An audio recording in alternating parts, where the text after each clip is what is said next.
Rose. Alright, maraming salamat. Jed Neresina, nag-ulat ng live mula sa Senate of the Philippines. Samantala, balikan natin ang ulat. Ang mga batikan at kilalang litigators ang kabilang sa 16 na miyembro ng defense team ni Vice President Sara Duterte. Kilalanin ang mga abogadong magtatanggol sa Vice Presidente sa kanyang impeachment trial. Mula sa Fortuna, Narvasa and Salazar Law Firm ang karamihan sa mga abogadong mangunguna sa defense team ni Vice President Sara Duterte sa kanyang impeachment trial. Magsisilbing lead defense counsel si Atty. Sheila Sison. Kilala siya bilang isa sa mga pangunahing litigators ng kanilang law firm at may malawak na karanasan sa paghawak ng criminal litigation. Kabilang na ang mga kasong dinidinig sa Sandigan Bayan. Kabilang din sa mga mangunguna sa depensa si Atty. Philip Siegfried Fortun, founding partner ng firm. Mahigit 3 dekada na siyang nasa legal profession at nakilala sa paghawak ng iba't ibang high-profile cases. Kabilang dito ang criminal at civil litigation, arbitration, environmental law, corporate rehabilitation at maging mga impeachment proceedings. Kinilala rin siya bilang isa sa top 100 lawyers in the Philippines ng Asia Business Law Journal. Kasama rin si Atty. Gregorio Narvasa II na bukod sa pagiging batikang trial lawyer, aktibo itong nakikibahagi sa mga programa para sa judicial at legal reforms. Ilang ulit din siyang kinilala ng Legal 500 Asia Pacific bilang recommended lawyer. Bahagi rin ng defense team sina Atty. Christine Ferrer, isang CPA lawyer na may 15 taong karanasan sa corporate law, taxation at litigation. Atty. Carlo Joaquin Narvasa na nakatuon ang practice sa litigation, arbitration, corporate law at dispute resolution. At Atty. Justin Nicol Gular na may karanasan sa litigation, labor, family law at corporate practice.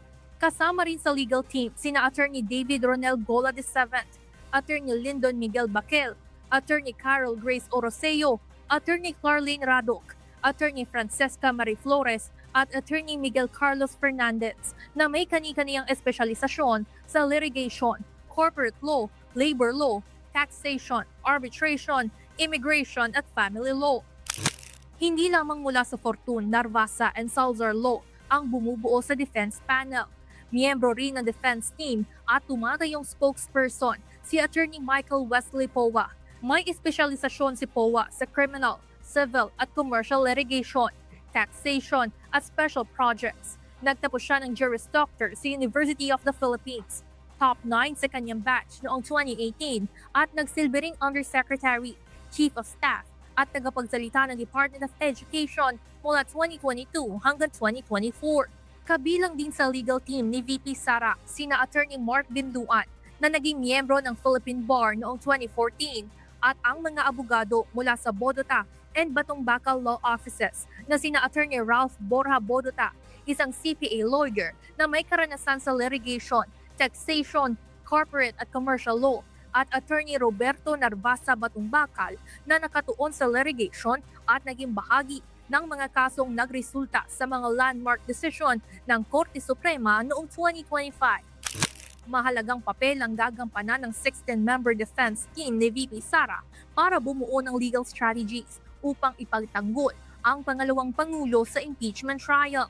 Dala ng grupo ang magkakaibang karanasan sa litigation, constitutional law, corporate law, taxation at iba pang larangan ng batas para sa paggulong ng paglilitis sa Senate Impeachment Court.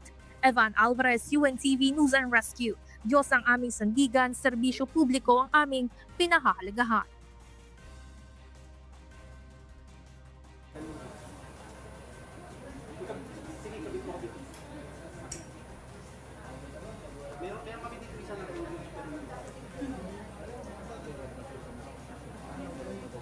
Samantala, full force ang depensa sa pagsisimula ng impeachment trial kay Vice President Sara Duterte. Bago ang paglilitis, nagkaroon ng press conference ang mga ito sa pangunguna ng tagapagsalita nito na si Attorney Michael Powa. Ang detalye sa report ni Ivan Alvarez, live. Live report! Live report!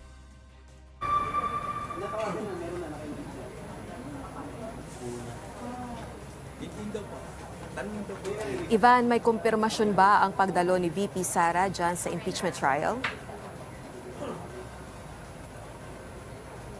Rose, ayon sa tagapagsalita ng defense team, hindi personal na dadalo si VP Sara dito sa unang araw ng kanyang impeachment trial at mas pipiliin ito na irepresenta siya ng kanyang grupo ng legal counsel.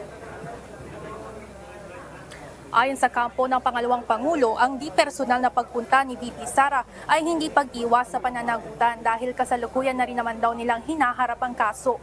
Pasado alas 12:30 ng hapon, mahigit 2 oras bago ang trial proper, unti-unti nang nagdadatingan ang mga abogado na magtatanggol kay Vice President Sara Duterte sa kanyang impeachment trial. Dala ng mga ito ang mali-malitang mga dokumento na gagamitin sa unang araw ng paglilitis mamayang alas 2 ng hapon. Buo rin ang kanilang defense team upang sagutin at magpatunay na wala umanong batayan ang mga paratang laban sa Vice-Presidente. Dagdag pa ng kampo ni Duterte, mas nakatutok ngayon ang pangalawang Pangulo sa pagganap sa kanyang mandato kabilang ang paghahanda sa banta ng paparating na super typhoon sa bansa. Kaugnay ng inihain nilang motion to dismiss, sinabi ng depensa na inilalahad lamang nila ang kanilang mga argumento at anuman ang maging pasya ng impeachment court ay kanilang igagalang. Sa susunod na mga pagdinig, hindi pa rin tiyak kung personal na dadalo ang pangalawang Pangulo at ayon kay Atty. P.A.K.U, ang pisikal na pagharap niya o ang pagharap ni VP Sara ay magdedepende sa takbo ng mga paglilitis. Naglabas na po ng statement ang ating Vice Presidente, no, that she has chosen to appear by counsel today in accordance with the impeachment rules. Karapatan naman po niya yon that her appearance be made through counsel. So sa ngayon po, masabi natin na hindi na siya mag-attend today. No? She's here through counsel.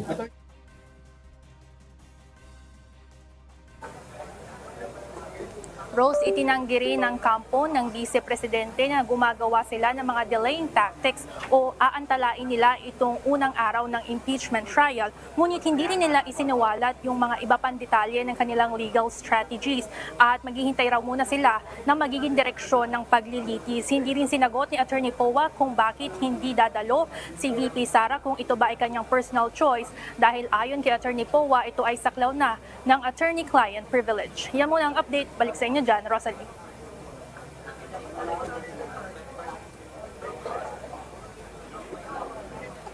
O Ivan, meron bang nabanggit na dahilan kung bakit hindi dadalo sa unang araw ng paglilitis May nagpi-feedback si Vice yung President Sara Duterte?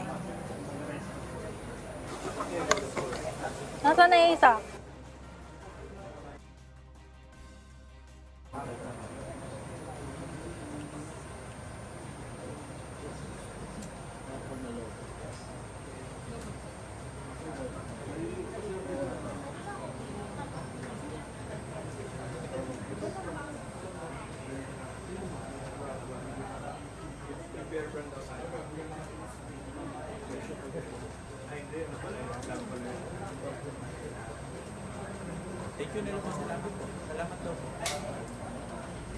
Alright, maraming salamat. Ivan Alvarez, nagulat ng live mula sa Senado. Mga kasangbahay, sabay-sabay nating subaybayan ang paglilitis kay Vice President Sara Duterte na isang makasaysayan.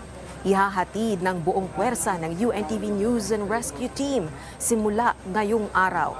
Tumutok lamang sa aming official YouTube channel upang marinig ang bawat testimonya at argumento sa impeachment trial ni Vice President Sara Duterte.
sabi ni POA, nagkasada man sa impeachment rules na karapatan Kabila ng mga magkakaibang pananaw at paninindigan, dalangin namin na magkaisa kaming lahat alang-alang sa katotohanan at katarungan.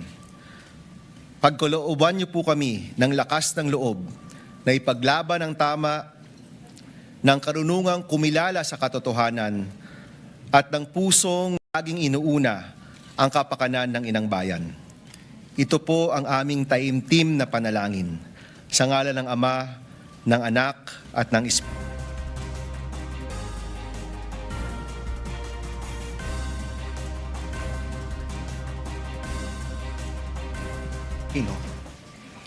Senator Judge Cayetano Alan. Senator Judge Cayetano Pia. Senator Judge De La Rosa. Senator Judge Ejercito. Senator Judge Escudero. Senator Judge Estrada. Senator Judge Go. Senator Judge Ontiveros, Senator Judge Lacson, Senator Judge Lapid, Senator Judge Legarda, Senator Judge Marcoleta, Senator Judge Marcos, Senator Judge Padilla, Senator Judge Pangilinan, Senator Judge Soto III, Senator Judge Tulfo Erwin, Senator Judge Tulfo Rafi, Senator Judge Villanueva, Senator Judge Villar Camille, Senator Judge Villar Mark, Senator Judge Zubiri, the Senate President. With 21 senators present, the Chair declares the presence of a quorum. The Court was convened on May 18, 2026. For the record, since then, the Court has issued summons and conducted pre-trial proceedings which are all made part of the records of this case. Resolution number 39, or the Rules of Procedure of Impeachment Trials, as amended, shall continue to apply. Your Honors, we are now ready to hear the statement of the Senate President.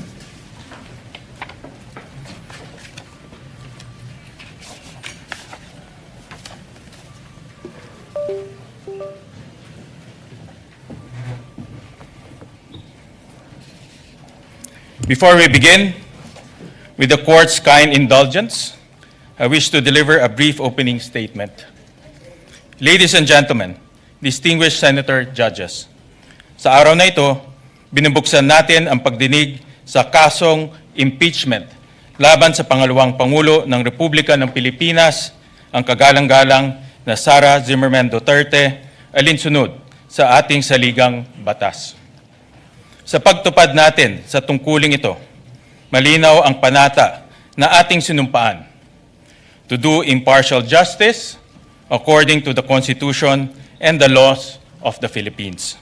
Ibig sabihin nito, ang bawat pasya natin ay dapat nakabatay lamang sa saligang batas, sa ating mga batas, sa mga alintuntunin ng hukumang ito, at sa mga ebidensyang ihaharap na walang kinikilingan at walang pinapanigan. Impeachment is a constitutional mechanism that holds the highest public officials of the Republic accountable to the people. We cannot achieve accountability, nor can we faithfully serve justice without the truth. Karapatan ng sambayanan na malaman kung may katotohanan ang mga paratang laban sa pangalawang Pangulo. Tungkulin nating timbangin ang mga ebidensyang ihaharap at tiyakin ang ating magiging pasya ay nakabatay lamang sa batas at sa mga katotohanang mapatutunayan sa paglilitis. Ipagkakaloob ng saligang batas sa Senado ang natatanging kapangyarihang dinggin, titisin at pagpasyan ang lahat ng kaso ng impeachment. Kakibat ito ang pananagutan tiyakin na ang paglilitis ay isinasagawa ng may integridad, kaayusan at buong paggalang sa proseso. Sisiguraduhin natin na magiging maayos, bukas at madaling maunawaan ng ating mga kababayan ang prosesong ito. Pagkakaloban, ang magkabilang panig, ang prosekusyon at ang depensa ng sapat at makatarungang pagkakataon upang magharap ng ebidensya, magsuri at magtanong sa mga testigo at mailahad at mailahad ng buo ang kani-kanilang mga argumento. Sa ganitong paraan, mahiharap sa taong bayan ang malinaw na batayan upang maunawaan ang mga isyong nakapaloob sa Articles of Impeachment. Sa kasabayan ng paghahanap sa katotohanan, ang tungkulin natin tiyakin, iginagalang ang mga karapatan ng bawat panig, lalo na ang karapatan ng respondent Vice President sa isang patas at makatarungan paglilitis. Due process and fair play must remain paramount at every stage of this trial. Let us be firm in the search for truth.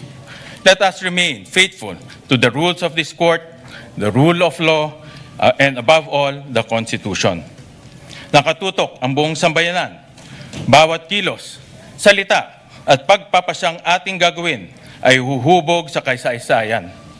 At ang kasaysayan ang huling huhusga kung tayo ay kumilos ng tapat at nararapat.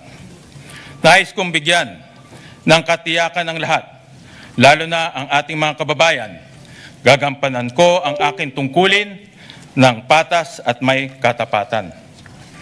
Magalang kong hinihikayat ang bawat senator judge naway tuparin natin ang ating tungkulin ng may dangal at pananugatan sa ating konstitusyon upang maging karapat-dapat tayo sa tiwalang ipinagkaloob sa atin ng sambayanang Pilipino. Thank you, distinguished Senator Judges.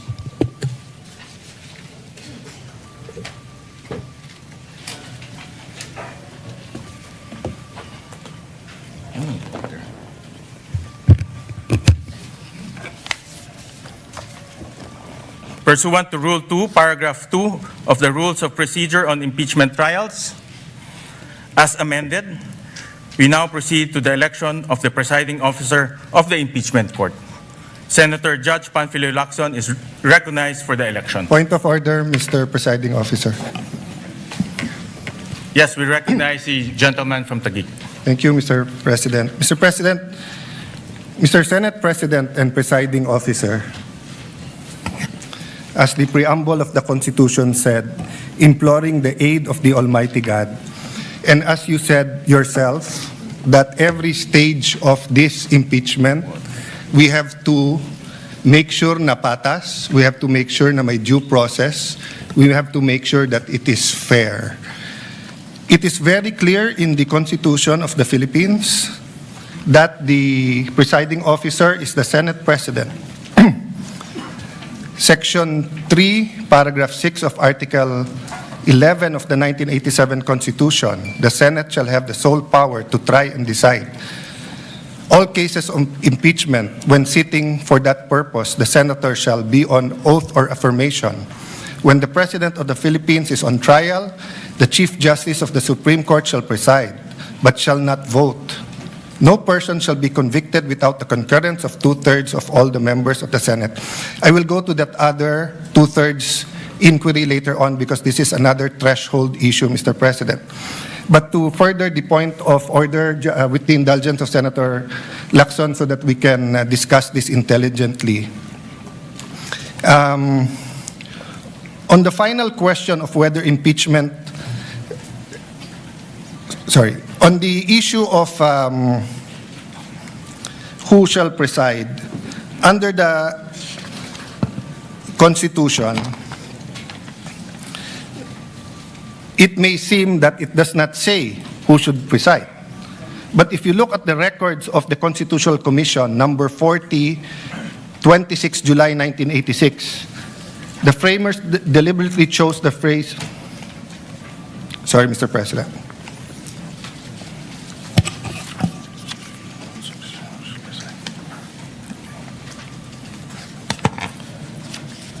I am referring to Section 6, Article 11, and then Constitutional Commission number 41, 27 July 1986.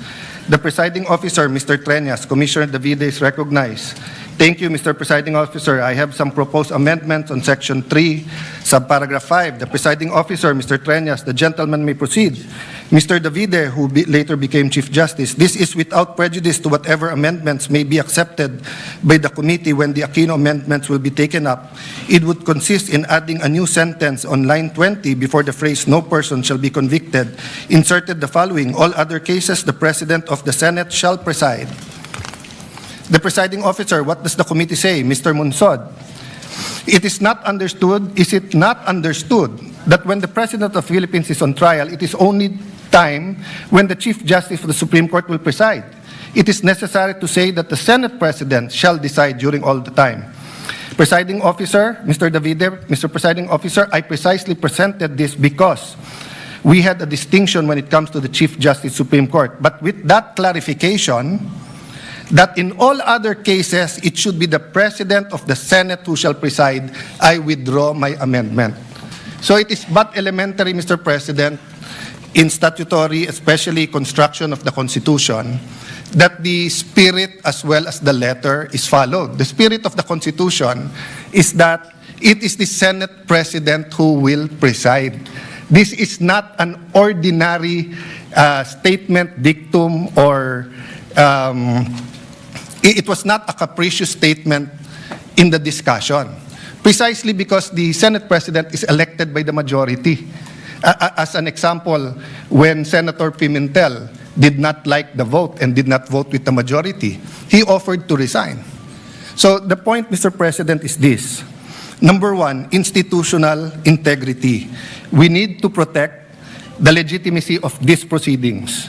Even with the substitute presiding officer acts fairly, a conviction or acquittal reached under constitutionally defective process would invite judicial challenge and cast doubt on the validity of the entire trial.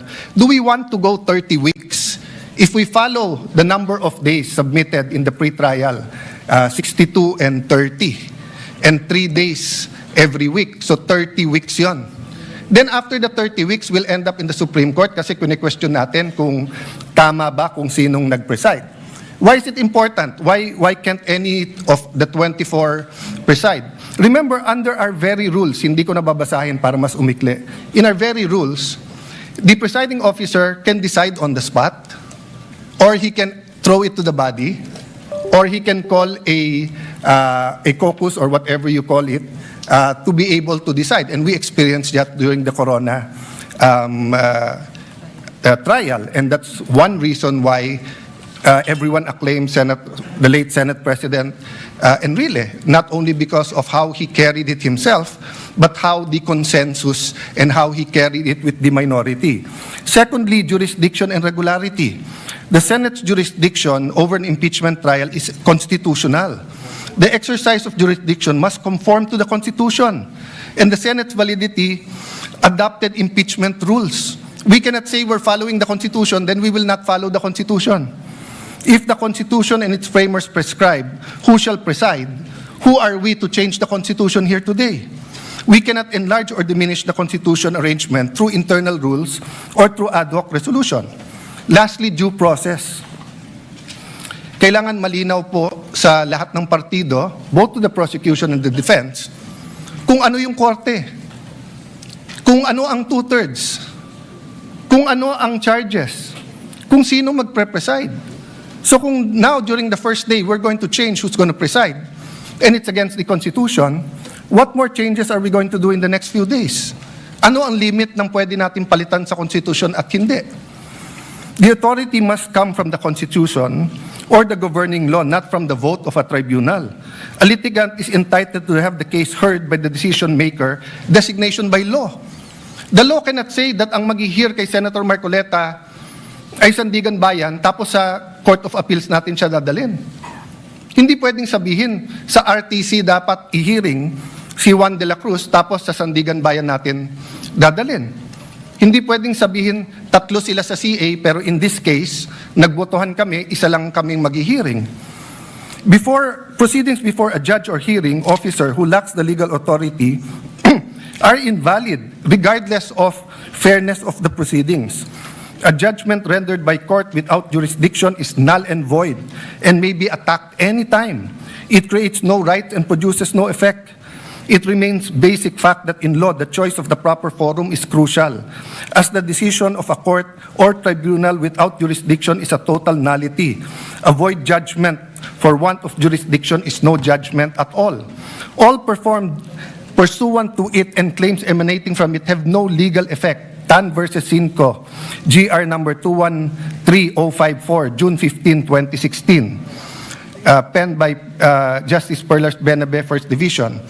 The constitutional authority, Mr. President, is very clear. Now, let's put that aside for a moment. But we're not allowed to do that. But for a moment, let's put that aside. The Constitution is not clear and does not tell us what to do. The rules of the Senate says that any amendment should be presented a day before. And that's why the then minority, when I was Senate President, walked out, because your contention was, when we gave it to the Committee on Rules, kahit may isang araw na at binabalik ng rules, we did not follow the rules. So on the rump session or alleged rump session on June 3, first of all, you did not have a quorum of 13. But let's assume for the sake of argument, I'm not giving you that point. As far as I'm concerned, it's in the Supreme Court, walang quorum ang 12. Assuming may quorum ang 12. You did not follow the rules. There was not a one-day notice for the rules. And then if you look at the records, this impeachment court adopted the rules on May 18. So that means that it is this impeachment court that now has to adopt any amendment to the rules. We did not debate that amendment to the rule. We cannot now just change the rules. We're here for the opening statements. We're here for the trial. Are we here to change the rules? We're changing the rules here today, Mr. President. So, Mr. President, later on I'll ask permission to talk about yung two-thirds because both the issue of the presiding officer and the issue of what constitutes two-thirds of all members is a threshold issue. Para maintindihan lang po ng lahat, lalo po sa mga kababayan natin na nanonood, Merriam-Webster, simple definition, a threshold issue is a preliminary question, minimum requirement, or foundation condition that must be met or resolved before proceeding to the substantive merits of a case, project, or process. In this initial criteria, if this initial criteria is not satisfied, further action is typically dismissed or halted. I want to avoid that this impeachment trial will be declared null and void. I want to avoid walkouts. I want to avoid any delays, Mr. President.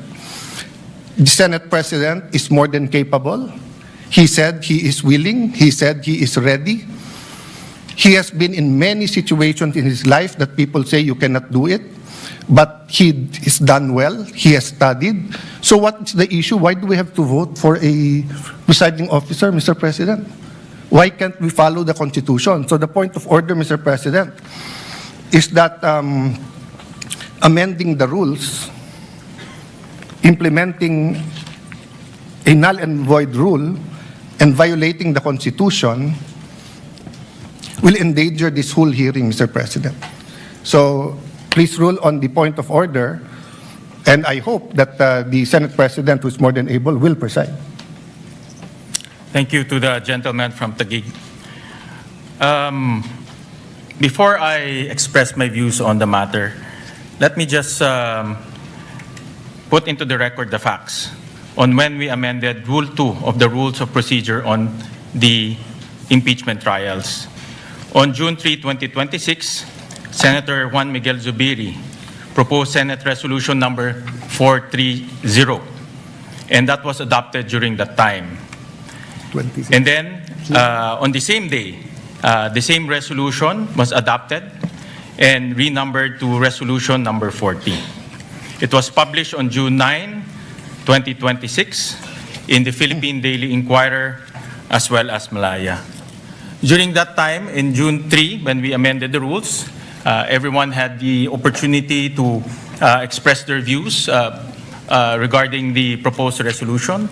And since no one objected, we adopted resolution number 430 and renumbered it to resolution number 40. That is anchored on our Constitution, Article 6, Section 3, Paragraph 8 of the Constitution, that the Congress shall promulgate its rules on impeachment to effectively carry out the purpose of this section. So my view to the good gentleman, let me just finish, sir.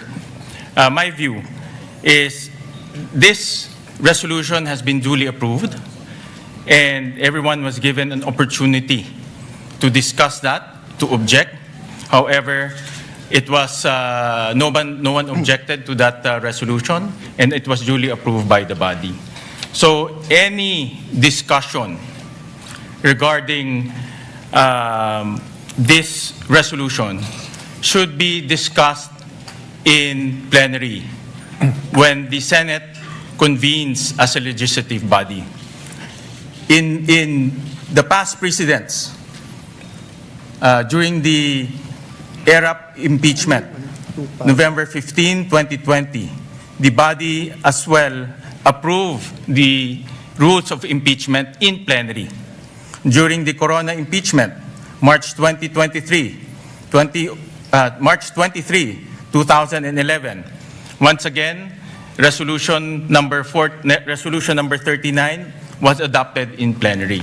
So any issues pertaining to this resolution should be discussed in plenary when the Senate convenes as a legislative body. So that is the position of the chair and the view of the chair on this matter. Sir President, first, may I dispute that you used the word fact. It is not a fact that the rules were changed because it is being disputed that first, there was no quorum at that day.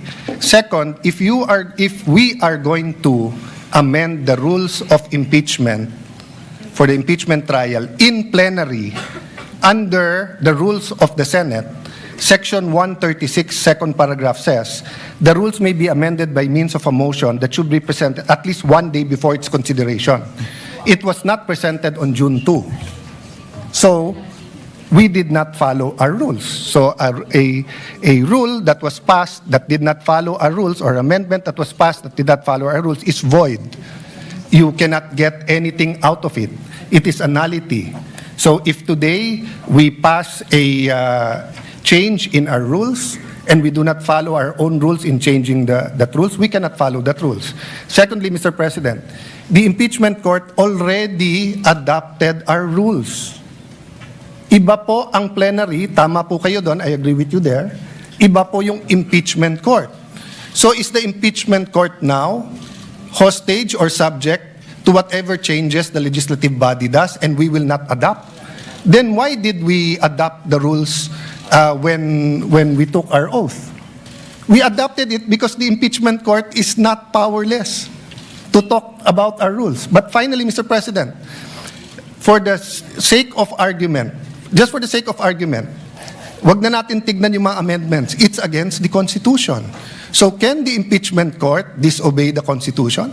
If the Constitution says the presiding officer should be the Senate President, can we now say na no, pagbotohan natin kung sino?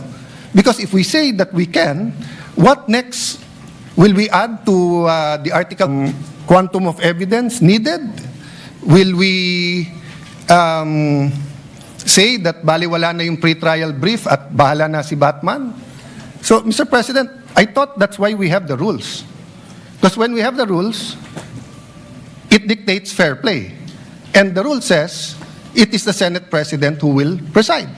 So if now we're not going to follow the rules, anong pinag-uusapan natin patas? Anong pinag-uusapan natin due process?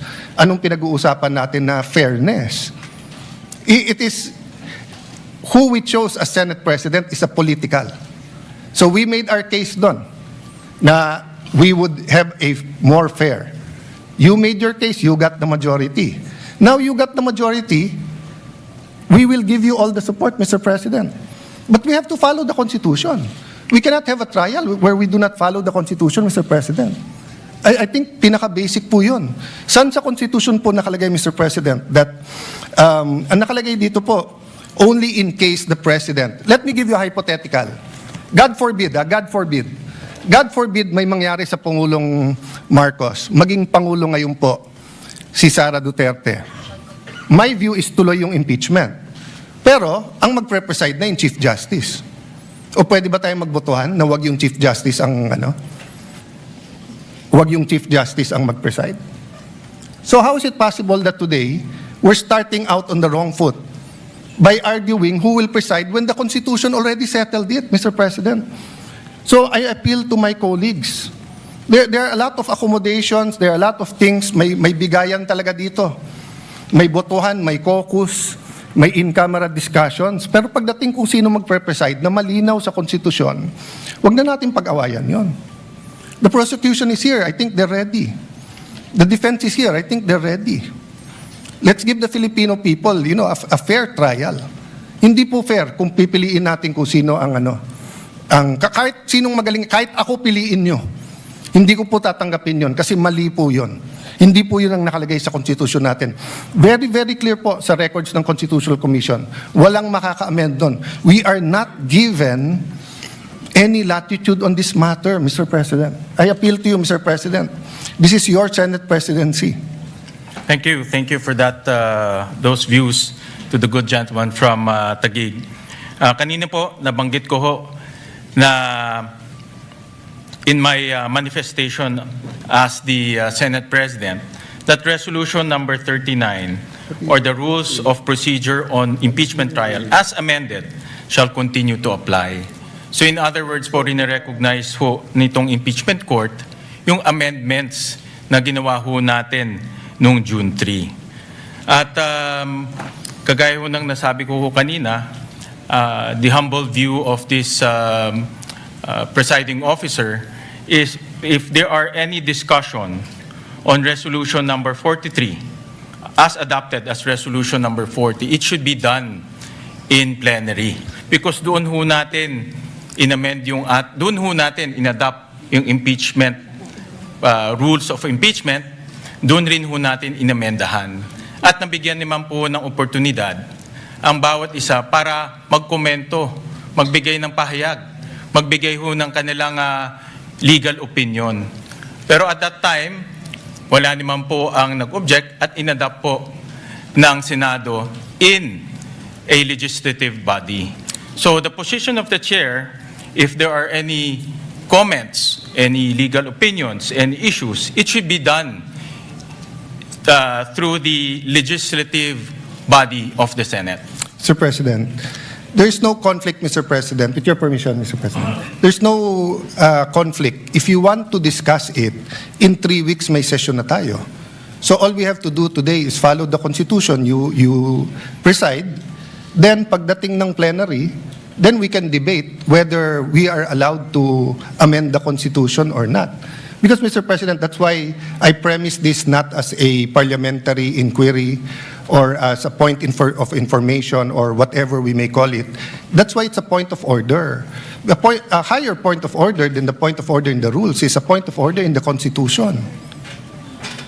The Constitution says it is the Senate President who will preside. So are we saying now, Mr. President, that the rules can amend the Constitution? Is that the ruling of the chair? Before I make my final ruling on this matter, may I recognize the gentleman from Pampanga, Senator Kiko Pangilinan.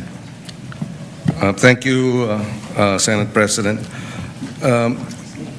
Mr. President, with all due respect, the Constitution does not provide that the Senate President must preside in cases of impeachment trial.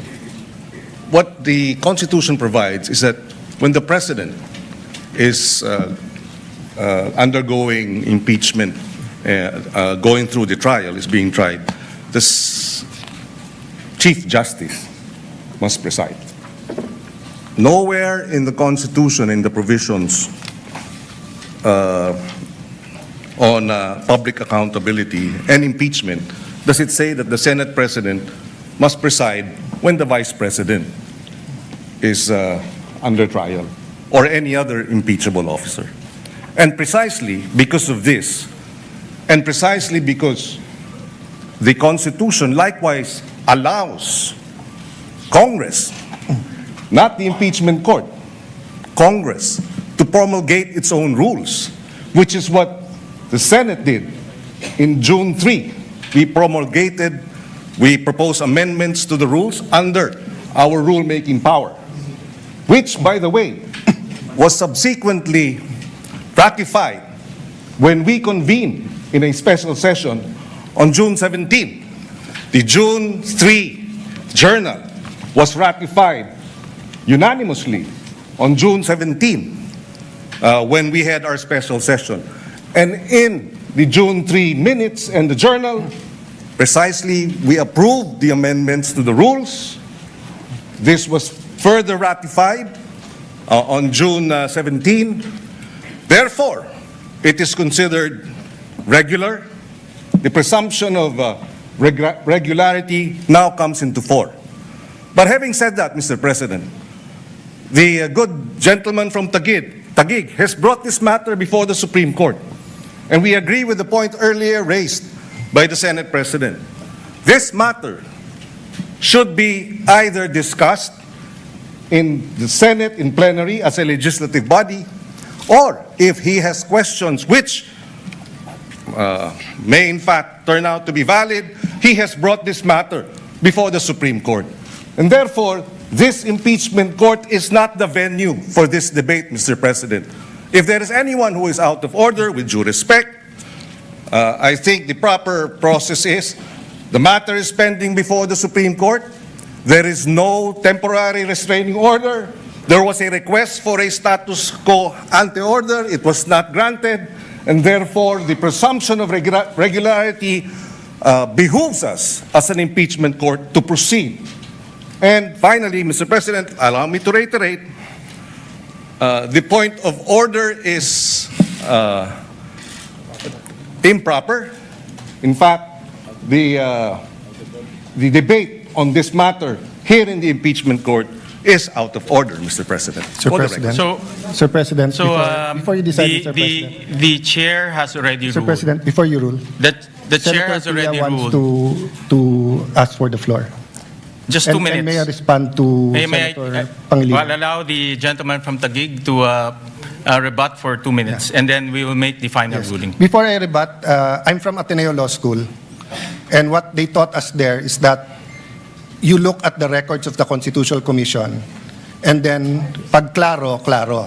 But let's call someone from UP Law to see whether they were taught the same thing. Senator Pia, may I ask that Senator Pia be We recognized recognize the before I get my gentlelady 2 from minutes? Taguig, Senator Pia Cayetano. Thank you, Mr. President. It's not an Ateneo UP issue, but always happy to stand before our colleagues and share our experience in the UP College of Law. I was prepared to address this to all our members of the bar in the Senate, but since it is Senator Kiko, my schoolmate, my teammate actually in the UP volleyball varsity team who stood up, I'll also specifically address it to Senator Kiko. So dear Senator Kiko and our colleagues in the majority, knowing that you have members in the majority that are lawyers, and for those who are not lawyers, you definitely have consultants who are lawyers. Wala naman siguro ni isang senador dito na walang consultant na abogado. Kahit ako abogado, ang dami ko hong staff na abogado din. Why? Because these are legal issues. We need to talk to the experts. Kung pag-uusapan natin ng mental health, physical health ng Vice President, then of course we will not listen to lawyers. We will listen to doctors, di ba? So this is a legal issue. Let's hear what the lawyers have to say. But let me just quote, because I know the Senate President doesn't have time to call on all the lawyers. So if you ask your lawyers in your staff, I'm sure nag-abala sila to look at the constitutional records, to look at the journal. I'm sure. And if they did not, please take your cell phone now and text your staff. What does the constitutional journal, the records of the debate show? Sinabi na po ni Senator Alan Cayetano, you can question him, you can doubt him, ask your staff. May I ask you, dear colleagues, let's do our job well. The same way when you stand up and you tell me to do my job well and you disagree, I disagree with your point of view, I will listen intently to your point of view. And I'm looking at each one of you because this is our solemn duty. What does the Constitution say? Nakalagay doon, the Chief Justice, pag the President. Silent nga po sa iba. So sabi ng iba, at yan ang sinasabi ng Senate President natin na mukhang pwedeng iba. So we looked at what the constitutional framers said. What did they say? Nagdebate na po sila, colleagues. Nagdidebate tayo dito. Pag sinabi ng sponsor, ito na yung paliwanag, yung nag-i-interpolate at nagbibigay ng amendment, sinasabi niya, okay, yung pala paliwanag mo, okay na ako. No need to amend. Yun at yun din ang sinabi. Let's place ourselves in that position. Because that happens to us every day. Every day, somebody stands up and says, ano ibig sabihin nito? And the sponsor will explain. Pag hindi maliwanag, sasabihin nung nag-i-interpolate or nag-a-amend, ay papa-amend ko kasi hindi maliwanag or I want to improve it. Pero kung nagkaintindihan naman, okay na. Eh yun nga yung binasa, tanungin nyo naman po yung staff nyo. Or let's pause, let's all get a copy. Let's show it. Because this is the foundation of this trial na tama yung nakaupong presiding officer. So that's my first point. Mag-abala naman tayo. Read it yourself, ask your staff to print a copy. In fact, on that note, may I ask Senator Alan's staff to print a copy and give it to all our colleagues. Mabilis lang yan, hindi na yan mapapatagalan. Show it. We can take judicial notice naman po siguro of it. Siguro naman, alam na natin ang ibig sabihin ng judicial notice. You can go to the actual records. Nandito na makakuha naman natin yun kung pagdududahan nyo yung ipapaprint ko. So that's my first point. My second point, Mr. President, is addressed to His Honor. If His Honor will insist that we have to call a regular session, we have to be in session to amend the impeachment rules, eh di tawagan niyo po ang Malacanang. Nagpa-special session naman po siya, di ba, with all due respect, to pass the National Orchid Law. To pass, what else? Anong tatlo yun eh? Oo nga, yun nga, yung waling-waling as National Orchid, ano pa yung dalawa? No, I know, I'm not questioning it. I'm saying that there was a special session called to pass 3 laws. Naalala ko yung waling-waling because I love it. This is important. O ano pa yung dalawa? Unfortunately, hindi ko na maalala.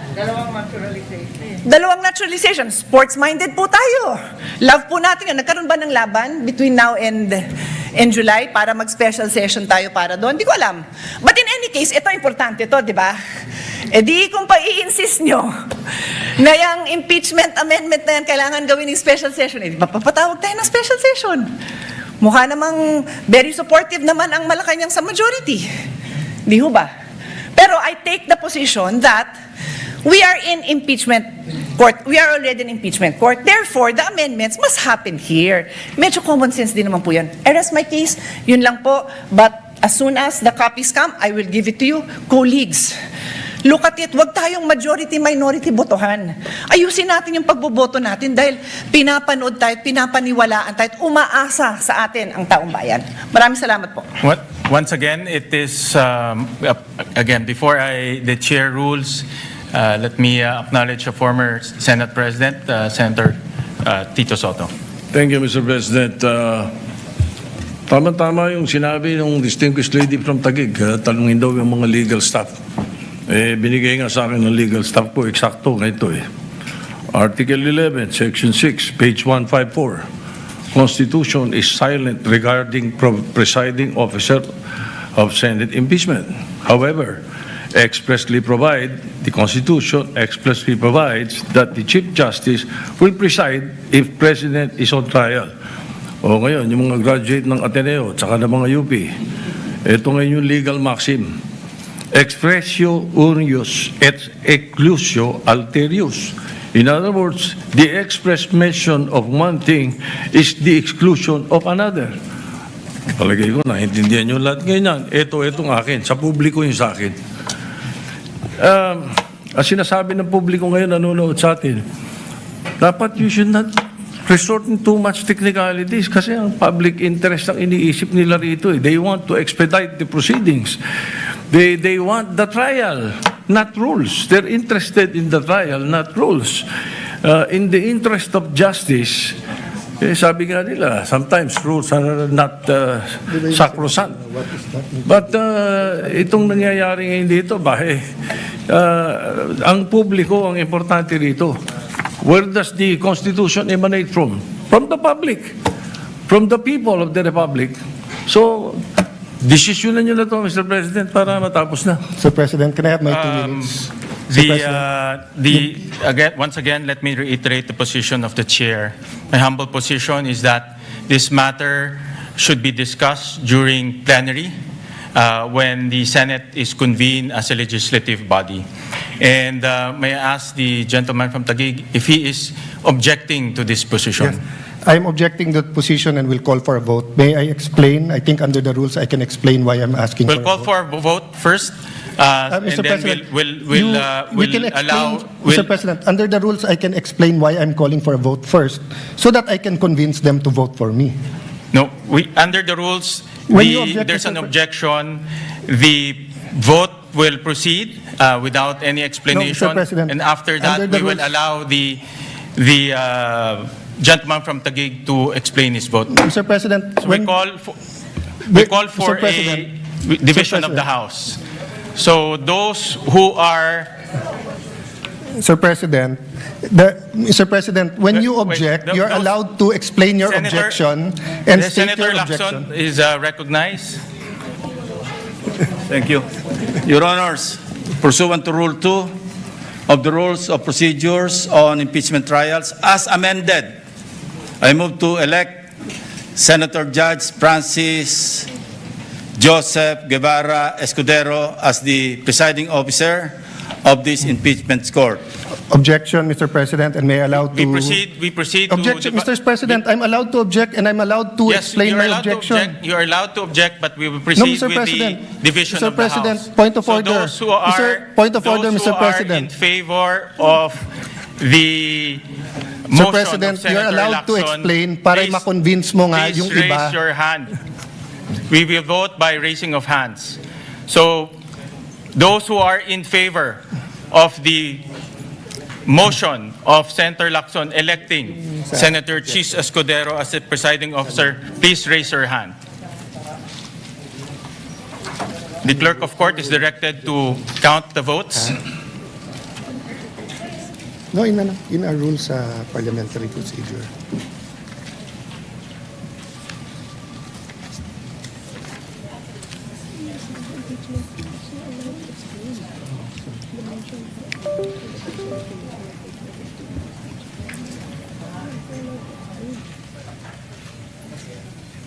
How many? How many? Explain my vote, Mr. President.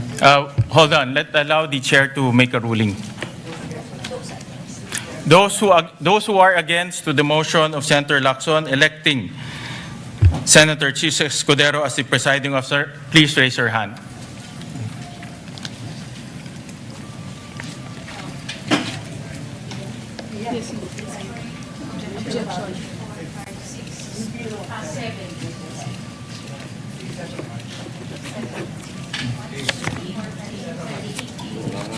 Ilan?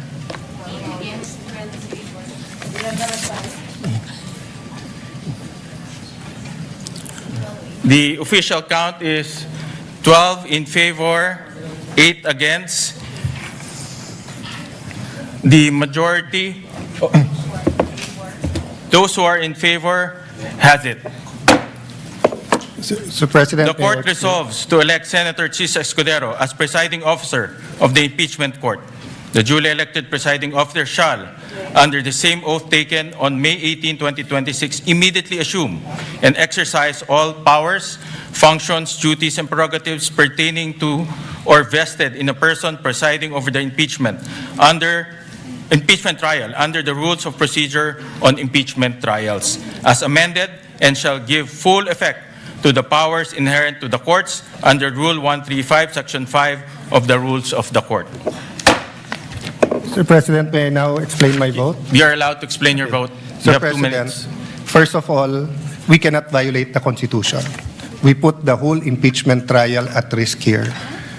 What Senator Tito Soto, former Senate President, what his staff did not tell him is that there is such a thing as procedural due process, and that who presides goes into due process and fairness. The Latin term that he mentioned was for enumerations. That when there are enumerations at hindi kasali doon, in this case, there was a statement that in only one case it would be the Chief Justice, because member of the Constitutional Commission who became Chief Justice, Davide, was going to amend precisely the Constitution to state the Senate President shall preside. But upon explanation by the sponsor that it is understood that it is the Senate President, then it should be the Senate President.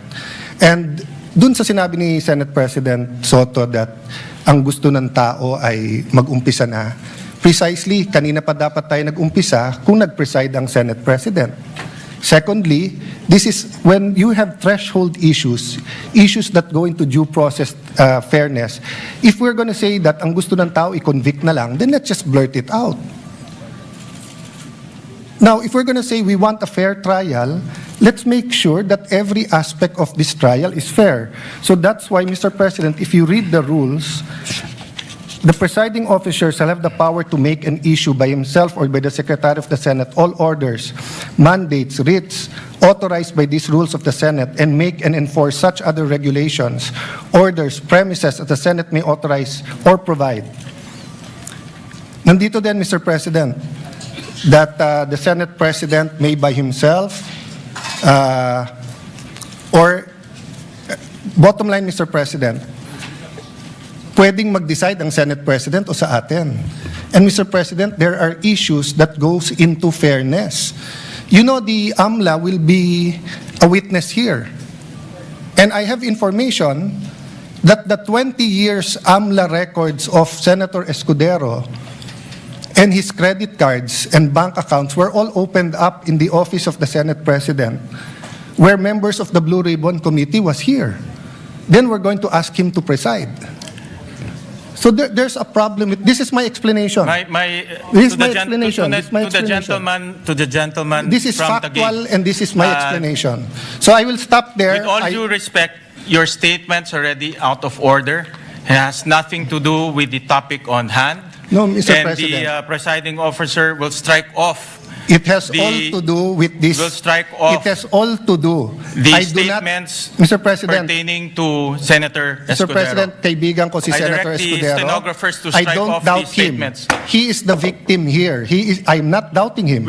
I'm not doubting he will be fair. We want will a fair suspend trial the or not, session Mr. for a few minutes to request the presiding officer, Senator Chis Escudero, to ascend the rostrum. Session Mr. suspended. President, on this issue, still on this issue,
Ay, na lang yan.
Trial is resumed.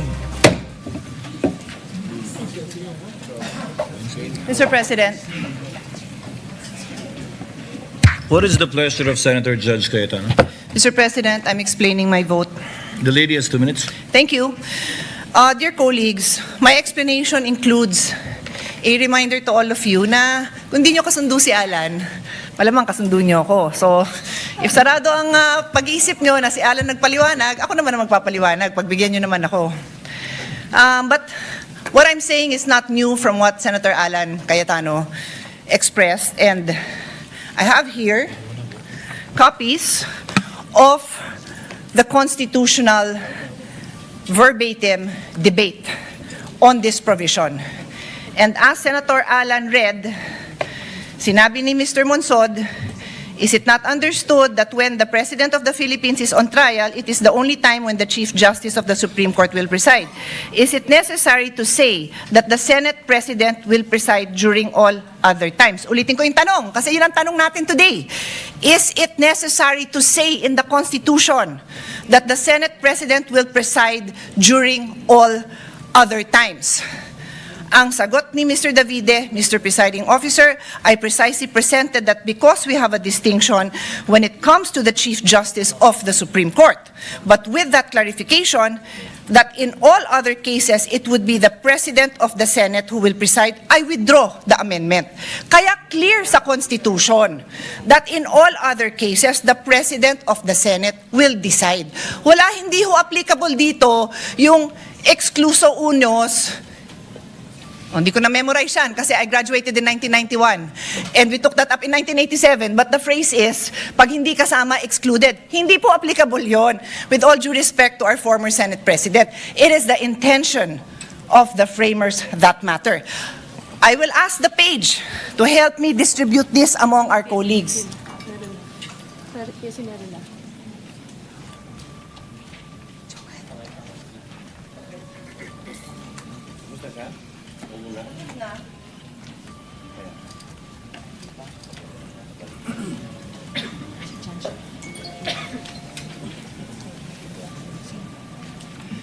I have also asked our staff to actually copy. I am environmentally friendly, so ayoko sana ng papel.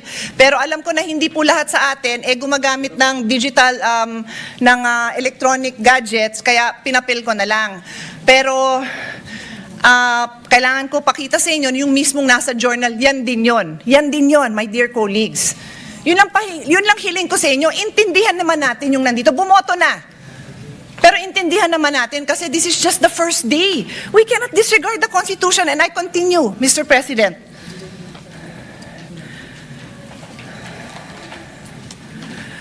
We have enough jurisprudence, more than enough, to explain to us, even in layman's term, what basic legal principles are. And one of the most fundamental principle of constitutional construction states that we give effect to the intents of the framers of the Constitution. With this vote, did we give effect to the intentions of the framers of the Constitution? Sinabi nga Senate President ang magpe-preside.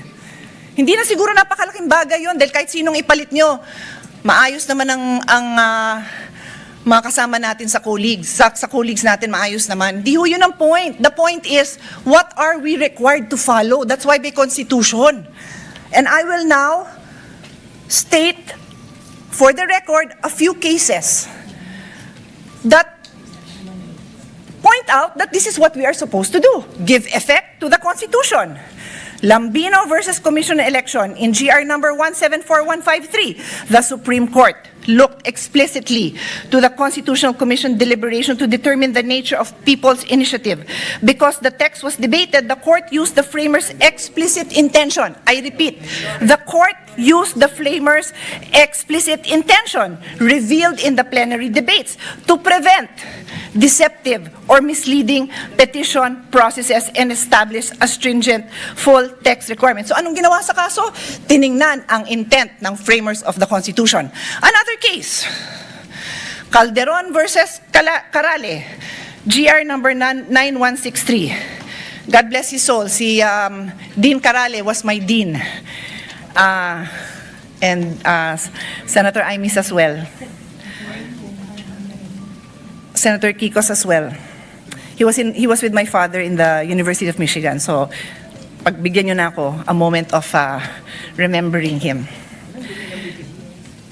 In GR number 91636, the court resolved a dispute regarding the President's power to make appointments without confirmation by the Commission appointment. The court examined the historical and textual context of Article 7, Section 16 of the 1987 Constitution, noting that the clear and express intent of its framers was to exclude presidential appointments from confirmation except for those expressly mentioned.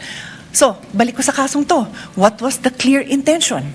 That the Senate President presides. That is the clear intention. Dear colleagues, umpisa pa lang. I beg all of you, makinig naman tayo.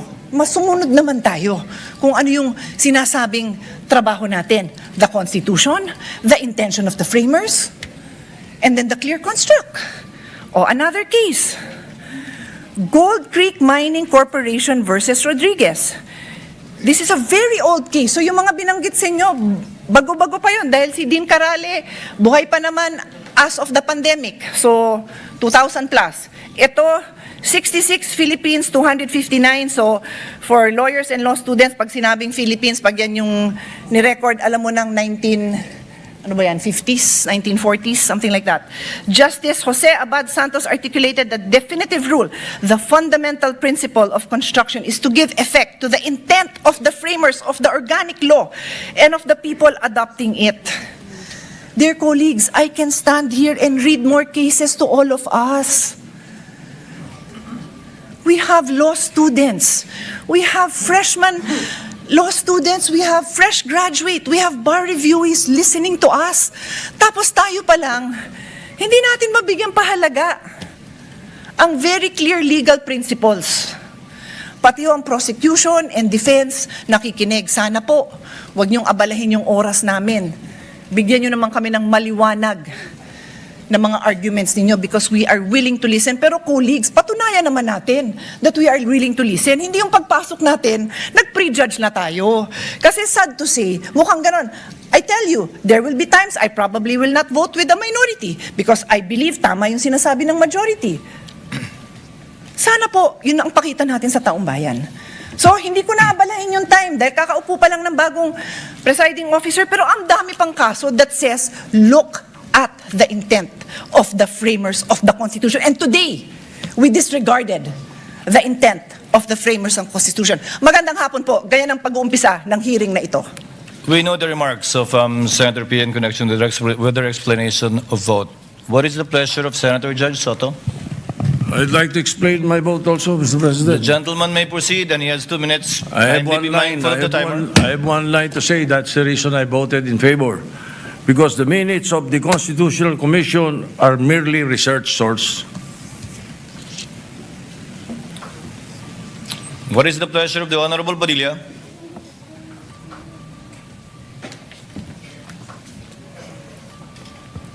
Ginoong, Will the gentleman explain his vote? opo. The gentleman may proceed. You have 2 minutes, sir. Maraming salamat po, Ginoong punong tagapamahala. Mga mahal kong kasama, sa loob po ng 4 na taon na ako po ay ibinoto ng ating mga kababayan at nagsilbing senador, ako po ay naging tagapangulo ng komite ng Constitutional Amendments. At tuwing meron pong pagdinig, ang lagi po naming pinapatawag ay yung mga sumulat ng konstitusyon bilang sila po ang nakakaalam kung ano ang puso, ang diwa ng konstitusyon. Malinaw po na kung meron tayong pakikinggan, ay yung creator. Hindi po ba?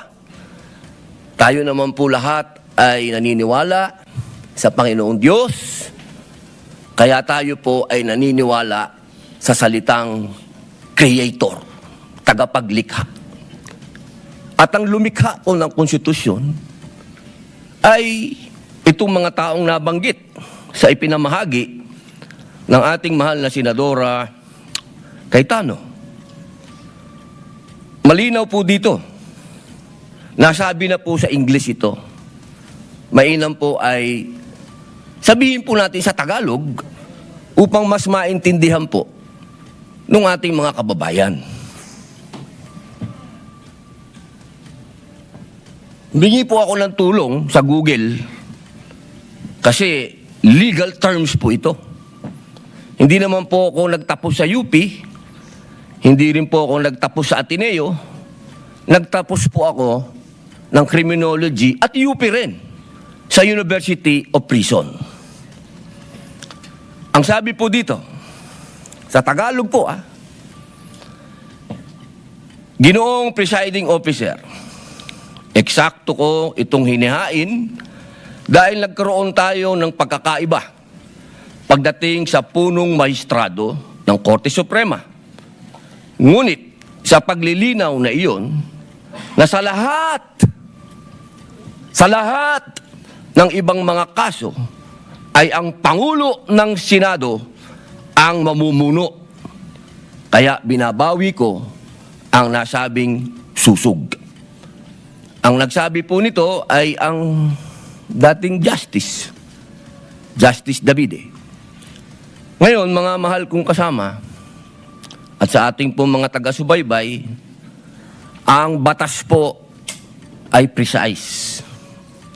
Hindi po ito pwedeng iba-ibahin o baluktutin. Kung ano ang sinabi lalo ng saligang batas, ay sana po ay panghawakan natin.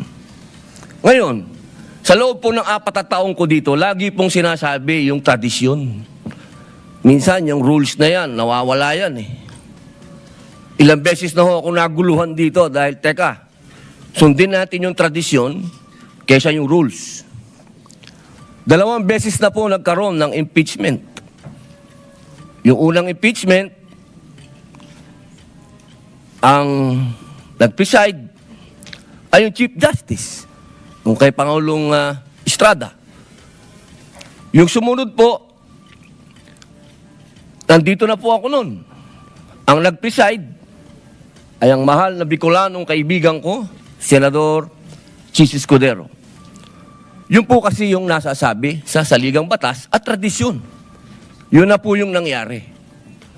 Ngayon, gusto ko pong tanungin yung mga kasama ko sa majority. Personal na tanong po ito. Nung hinihikayat po akong sumama sa majority, isa lang ang sinabi ko. Kung si Senator Chis Escudero, ang kababayan kong Bicolano, ang gagawin yung Senate President, lilipat ako sa inyo. Ang hindi ko maintindihan, bakit ngayon pinipilit natin na ang ating presiding officer si Chis Escudero? Ba't hindi natin siya ginawang Senate President nun? Yun lang po ang tanong ko. Maraming salamat. The remarks of the gentleman is noted. Senator Marcos, what is your pleasure, ma'am? The lady may do so. You have 2 minutes, ma'am. Kindly be mindful of the clock. Yes, thank you very much. Ang sabi sa atin ng bata tayo, kapag mali ang umpisa, mali na ang lahat na susunod. Ayoko naman magkamali sa umpisa pa lamang na napakahalagang paglilitis na ito. Unang-una, paulit-ulit na nating sinaad na ang ating saligang batas ay hindi maaring baluktutin. At napakaklaro nito. At ang sinasabi ng ating Constitution of 1987, Article 11, Section 3, Number 6, all other impeachable officers, ang sinasabi, carving out therefore the exception that proves that rule, that the Chief Justice is the single exemption, and otherwise, the presiding officer should be the Senate President. It is the exception that proves the rule. Palibasa na uso ang Latin, may kabaliktaran din sa kinote ni Senator Soto, expressio unius es exclusio alterius. Palibhasa, hindi naman in-exempt, ibig sabihin na laging dapat ang Senate President ang presiding officer. Ikalawa, nakita naman natin ang mga debate, ang listahan ng mga sinabi at paliwanag nung dating Chief Justice natin, si Mr. Davide, nung panahon, nung convention. Contextual reading and the thorough debate do not allow for any interpretation whatsoever. And we should abide by that. Ikatlo, yung kaduda-dudang quorum nung June 3 na pinapaliwanag ng aming minority leader na hanggang ngayon nakatenga pa rin. Kung tutuusin, nung sinasabing na amyenda, yung Supreme Court petition ay pending pa. Kaya hindi karapat-dapat na yon ang sundan.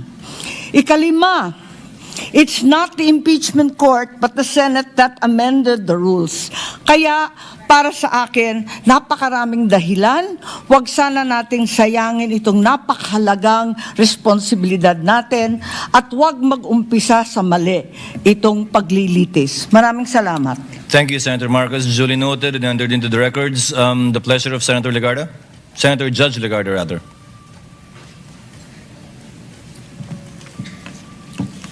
Thank you, Mr. Presiding Officer. Where the Constitution is The silent... lady will explain her vote or make a manifestation. It's a manifestation. Which, The lady may proceed with her seems like manifestation. an She has 2 explanation of minutes. vote. Thank you. Where the Constitution is silent, the intent of the framers should guide the choice of the presiding officer.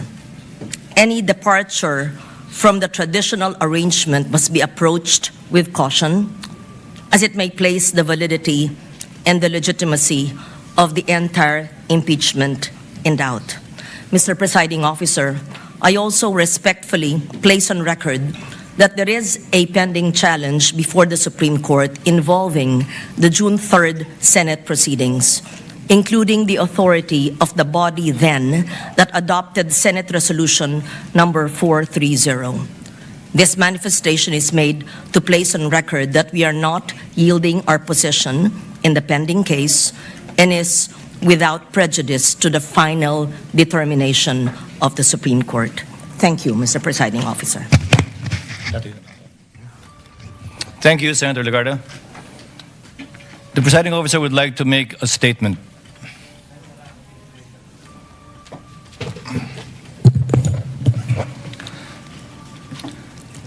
sa mga ginagalaan kong kapwa Senator Judge, sa ating mga minamahal na kababayan, sa mga partido sa kaso na kabinbin ngayon sa Senado, isa pong maganda at pinagpalang hapon sa ating lahat.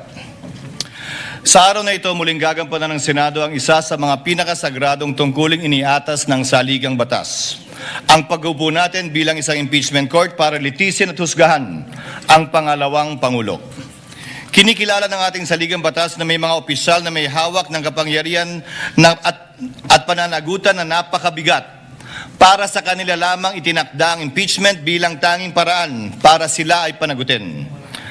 Article 11, Section 2 of the Constitution enumerates these officials: the President, the Vice President, the members of the Supreme Court, members of the Constitutional Commissions, and the Ombudsman. They are not ordinary public officers.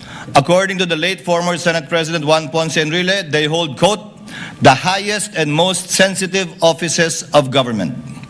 They may be removed from office only upon conviction for offenses of the highest constitutional gravity: culpable violation of the Constitution, treason, bribery, graft and corruption, other high crimes, or betrayal of the public trust. Impeachment is a means to preserve constitutional government through the removal and disqualification, if so warranted, of an unfit official from a position of public trust. 5 opisyal pa lamang ang na-impeach ng Kamara de Representantes sa ating kasaysayan sa ilalim ng 1987 Constitution. Una, si dating Pangulong Joseph Estrada noong 2001 na ang paglilitis ay naungusan ng mga pangyayaring humantong sa EDSA 2. Ikalawa, si Ombudsman Mercy Gutierrez noong 2011 na nagbitiw bago pa man mabuksan ang kanyang paglilitis ng Senado. Ikatlo, si Chief Justice Renato Corona noong 2011 din na nilitis na patunayang nagkasala at inalis sa tungkulin ng impeachment court bilang punong mahistrado. Ikaapat, si dating COMELEC Chairman Andres Bautista noong 2017, bagamat nagbitiw siya sa pwesto bago pa man mapadala ang articles of impeachment sa Senado.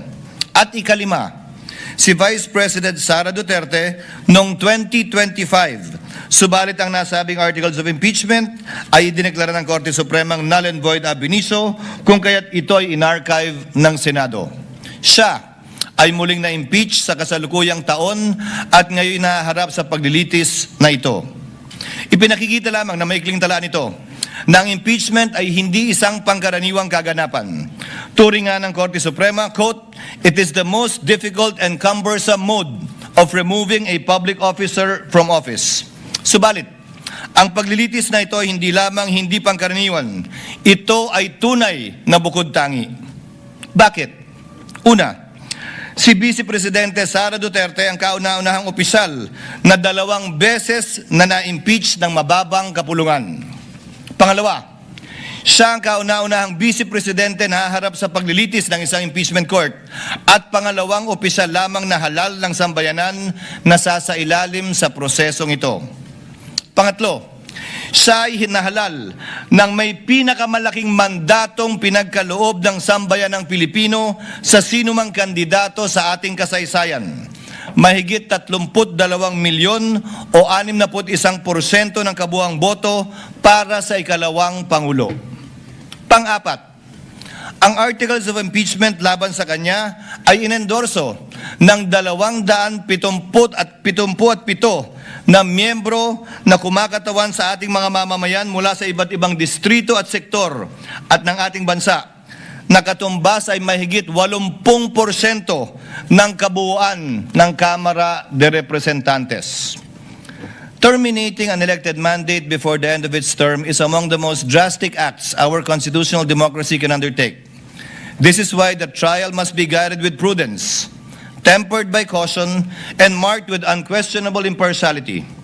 We must avoid even the appearance of impropriety and observe the cold neutrality of an impartial judge at all times. May I therefore caution my fellow senator judges, the prosecutors, the respondent, and their respective counsels and witnesses to refrain from making any comments and disclosures to the public pertaining to the merits of this trial as mandated by the impeachment rules itself. Let us heed the words of the Supreme Court that said, impeachment is not a chance to settle political scores.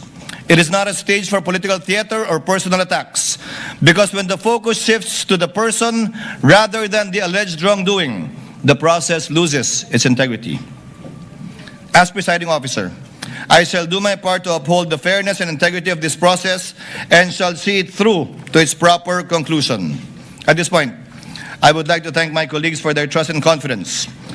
I did not seek nor did I ask for this responsibility, but neither will I shirk from fulfilling this duty without fear or favor. This now brings me to the threshold questions that will guide the conduct of this trial and the rulings of the chair. First, what is the number of votes needed to convict the respondent? Second, what is the quantum of proof required to sustain a judgment of conviction or acquittal in these proceedings? Third, how strictly or liberally will this court apply the rules in resolving questions of procedure and evidence? On the first issue, the Constitution provides that no person shall be convicted without the concurrence of 2/3 of all the members of the Senate. With 24 members of the Senate, a literal interpretation of this means that conviction requires the affirmative vote of at least 16 senator judges.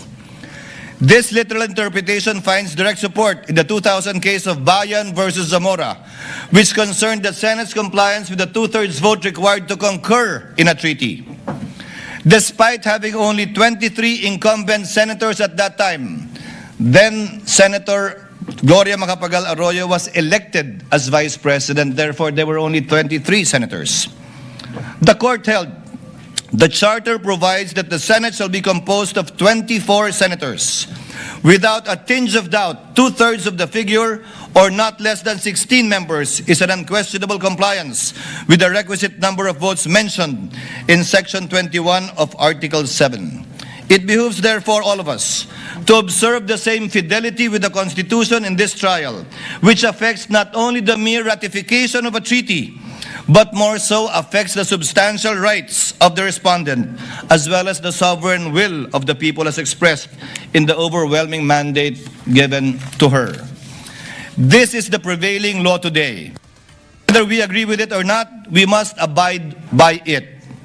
However, those who disagree are not without recourse, because this is without prejudice to the right of any party who holds a different view to seek judicial relief. And should the Supreme Court, who possesses the sole authority to interpret the Constitution by virtue of its power of judicial review, render a different ruling on this question other than what the chair has stated, this court and this representation shall faithfully abide by that ruling of the Supreme Court. On the question of quantum of proof, given that impeachment is a sui generis constitutional proceedings, the standards of proof that govern administrative, civil, and criminal proceedings do not apply. However, this does not mean that senator judges shall rely solely on their conscience in deciding this case. No less than the Supreme Court also said that, quote, decisions regarding whether to acquit or convict must be based upon clear charges supported by sufficiently clear and convincing evidence. Furthermore, let me be clear that the burden of proof in these proceedings rests upon the prosecution. It does not and will not shift. The respondent is afforded the presumption of innocence and has no obligation to disprove the charges against her. Finally, we turn to the application of the rules of court in these proceedings. Rule 1, Section 6 of the Rules of Courts provide that the rules shall be liberally construed in order to promote their objective of securing a just, speedy, and inexpensive disposition of every action and proceeding. We are also guided by the Supreme Court's Bench Book for Trial Judges, which reflects a long-standing principle of adjudication. In case of honest doubt about the admissibility of evidence, it is a better policy to rule in favor of admission and let the senator judges decide whether to give it little or no weight when deciding upon the case in the final outcome. But let me be clear. A liberal construction of the rules is not a license to ambush the opposing party, bypass due process, or introduce unverified evidence that would prejudice the fair and orderly conduct of this trial. Accordingly, consistent with the demands of due process, fair play, and the orderly administration of justice, the chair will construe the rules liberally so that, number one, the prosecutors may be able to adequately present their case, that the respondent may be able to rigorously test it. Number 3, that the senator judges may be able to weigh the evidence for themselves. And 4th, so that the Filipino people may hear the whole and impartial truth regarding the allegations against the Vice President. Let us remember what our oath requires us, to do impartial justice according to the Constitution and the laws. Hindi po tayo nandito upang itaguyod ang anumang pampolitikal na adyenda. Hindi tayo narito upang paglingkuran ang kagustuhan ng alinmang panig. Narito tayo upang alamin ang katotohanan at sa pamamagitan nito, mapairal ang hustisyang walang kinikilingan. Ang tungkulin natin bilang mga hukom ay hindi maaaring talikuran. Sa gitna nito, batid ko ang mga problemang kinakaharap ng ating bayan na patuloy natin dapat pa ring pagtuunan ng buong pansin at hanapan ng solusyon. Tayo ay mga senador bago tayo umupo bilang mga hukom at mananatili tayong mga senador na patuloy na magsusumikap na tugunan ang mga pangailangan ng ating mga kababayan bilang Senado at hindi mababago ito. Kaya't aking hiling at dalangin na huwag sana malunod ang diwa ng pagkakaisang nagbigay sa atin gaano mang katindi ang mga debate at pagtatalo sa hukumang ito. Dahil anuman ang magiging kalabasan ng paglilitis na ito, laging kinakailangan ang Senadong nagkakaisa. Dalangin ko po na sana pagkalubad tayo ng katatagan, karunungan, pagpapakumbaba at pag-unawa upang magampanan nating lahat ang ating tungkulin bilang mga hukom. Pagpalain na po lahat sana tayo ng poong may kapal. Maraming salamat at magandang hapon po.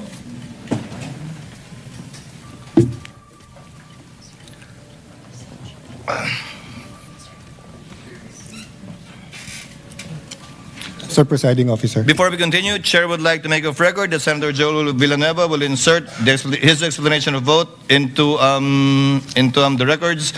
If there are no objections, Chair dispenses with the reading of the minutes of the Journal of the May 18 Proceedings, 2026, and consider the same as approved. On the motion? There being no objection, Journal is hereby approved. Senator Cayetano? Mr. President, let me thank you and just make the manifestation that this representation believes that it is a threshold issue, the number of senators to convict, and 2/3, the logical, fair, that would give justice to the Constitution 16. So I thank you for that statement. And as you mentioned, it is a statement of the court, not only of the presiding justice, because napaka-importante na sa umpisa pa lang, alam na ng prosecution at alam na ng depensa kung ilan. Having said that, Mr. President, as to the issue of the presiding officer, not to take up more time, I'd like to register a continuing objection, but instead of giving my arguments, may I submit it in writing, with basically saying that violation of the Constitution is not a technicality. But if our dear colleagues would allow, we will just submit it in writing, Mr. President. The Whoever wants to continuing join. objection of the gentleman is noted, and he may so submit his extended written explanation in writing for the record. Senator Cayetano? Thank you, Mr. President. Just a few administrative matters with your indulgence, dear colleagues. The lady may proceed. Thank you. I read that we have rules for our resource panel and also our prosecution and defense that no drinks and food allowed. May I respectfully request that they be allowed to have water. It's a basic human right naman siguro na makainom ng tubig. I read something. I'm just saying, I saw it in the rules. So I'm making clear because knowing them, they will follow our rules, and I think it's not right to not allow drinks. And then, there may be some who are pre-diabetic or diabetic and need to eat something. So, if they have to have crackers or whatever it is that they need to have, I think we should allow them to do that, Mr. President. Sama-sama ko na yung rules ko, ha. And then they should also be allowed to have a bathroom break. I don't want them to also, may ibang klaseng sakit naman yung hindi nakakapunta sa banyo, so may automatically be allowed. I think they're responsible enough to, they're a whole team. There's like a dozen of them here. And then finally, sitting is the new smoking. May we also allow them without them having to ask for permission to stand up, stand in the back, and to stretch their legs, because it is not healthy to be sitting down for 2, 3, 4 hours, and I think our hearings will go on for a long time. So that's my humble submission for the health and wellness of our prosecution and defense panel. Thank you, Mr. President. Noted, and we will discuss the matter with the parties. Senator Pangilinan. Yes, Mr. President, if I may be likewise allowed to submit a written explanation of my vote, particularly on the matter of referring to the Constitutional Commission when the debates of the Constitutional Commission, Mr. President, where I believe there is a contrary opinion, which the Supreme Court, in fact, ruled in previous rulings, the Chavez case, Mr. President, for the records. Noted, the gentleman may do so. If there are no other matters, we now proceed to trial. The clerk of court will please call the case before this impeachment court.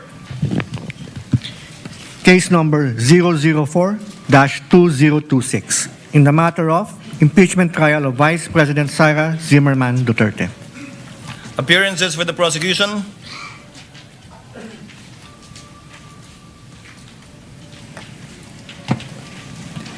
Good afternoon, Your Honors.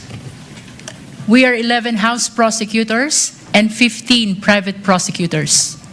I am Representative Jervil Jinky Pitrix Luistro, appearing for the prosecution.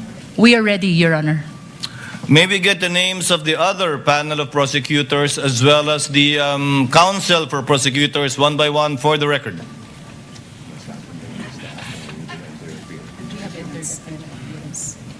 Good afternoon. If Your Honors, please. We have already submitted the names of the public and private prosecutors who have formally entered their appearance. Ako po si Representative Jose Manuel I. Diokno, magalang pong humaharap sa Senate Impeachment Court. Ready po. Noted. Good afternoon, Your Honors. I am Representative Laila De Lima from the Mamamayang Liberal or ML party list, respectfully appearing as public prosecutor. We're ready.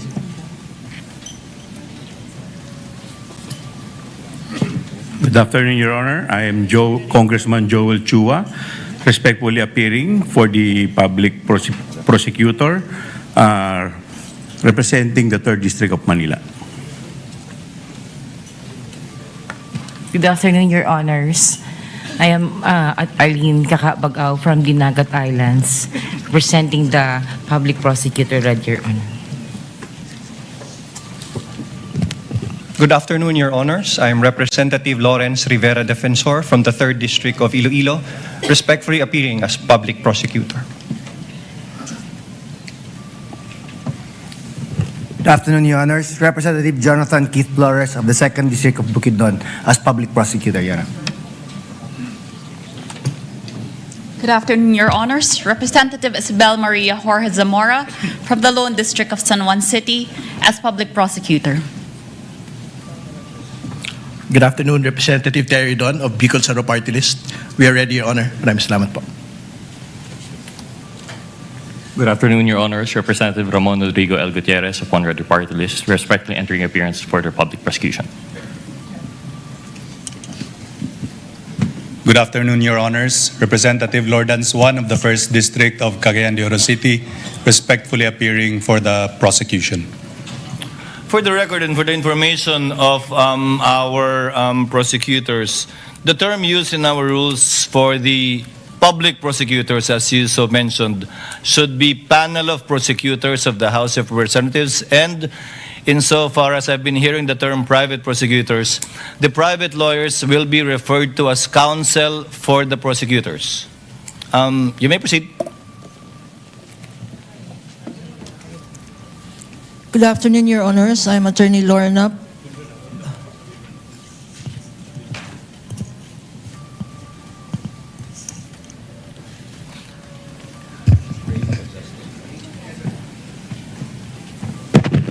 Good afternoon, Your Honors. I'm Attorney Lorna Pataho Kapunan, counsel for the prosecutors, under the control and supervision of the panel of prosecutors from the House.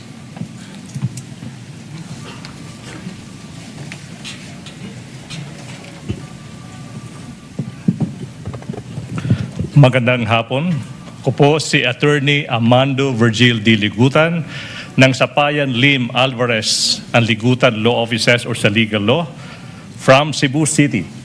We are under the direct control and supervision of our honorable prosecutors from the House of Representatives. Ready, Your Honor.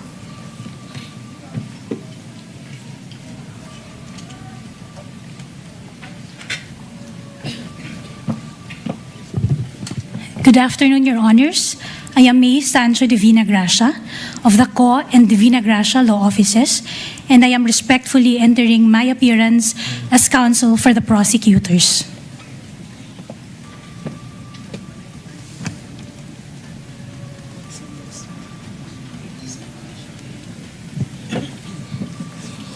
Your Honors, good afternoon.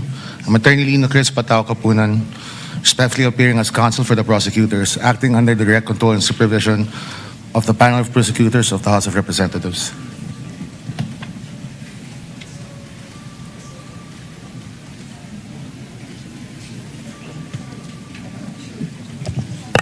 Good afternoon, Your Honors. Attorney Sonia Castillo, private prosecutor, under direct control and supervision of the public prosecutors.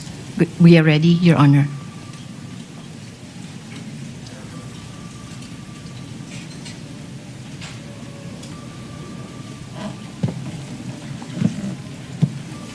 Good afternoon, Your Honors. Attorney Dina Melissa Lorenzo Singyan, for counsel for the prosecutors. We are ready, Your Honor.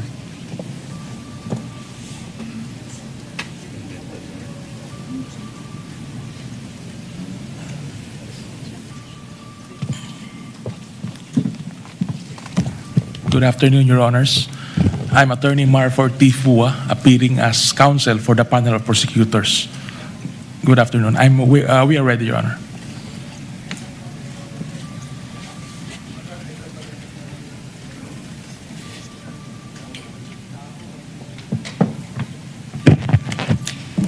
Good afternoon, Your Honors. I am Attorney Erwin G. Matib, respectfully appearing as counsel for the prosecutors. We are ready.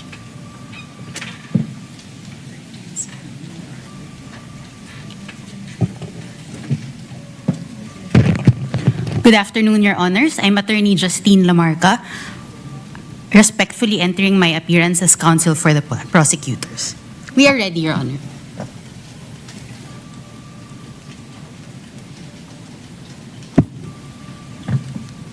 Good afternoon, Your Honors. With respect, James Brian Ibrahim Ali of P.A.K.U Barlo, formerly Ponce Enrile Reyes and Manalastas, appearing as counsel for the prosecutors. We're ready to proceed today, Your Honor.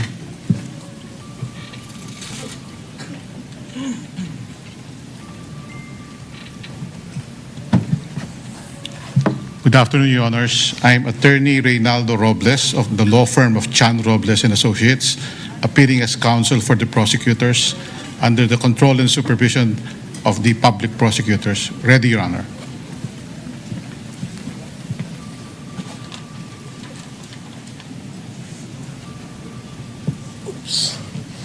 Good afternoon, Your Honors. Bettina Nepomuceno Zamora, respectfully appearing as counsel for prosecutors. We are ready.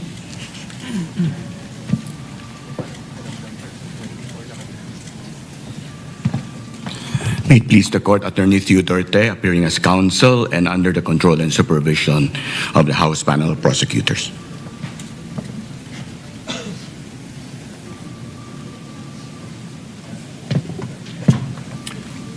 Good afternoon, Your Honors. Attorney Benjamin Sigua Tolosa Jr., respectfully appearing as counsel for the prosecutors, acting under the direct control and supervision. The prosecution is ready, Your Honors. No other entry of appearances? That's it? How many in all, Representative Luistro?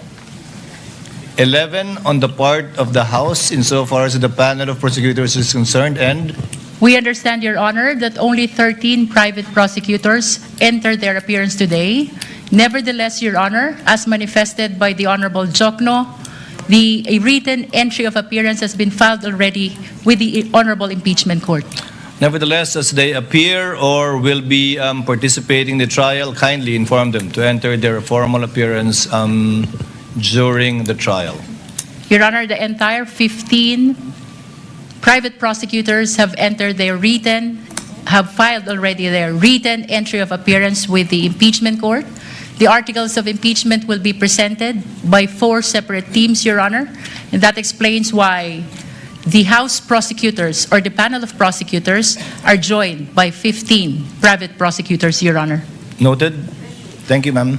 Senator Cayetano, what is the pleasure of the lady from Taguig? Yes, Mr. President, I just have a question for the prosecution panel. I understand that there is no requirement for the members of the House who form part of the prosecution to be lawyers. But may I know if they are all lawyers, and if some are not, may we know who are not lawyers? Thank you. Your Honor, all the 11 House prosecutors are members of the legal profession. Does that satisfy the senator judge?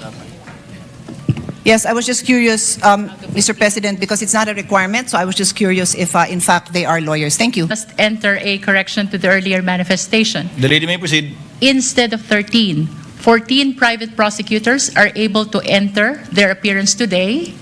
Nonetheless, all the 15 have filed their written entry of appearance with the impeachment court, Your Honor. Noted. Appearances for the respondent.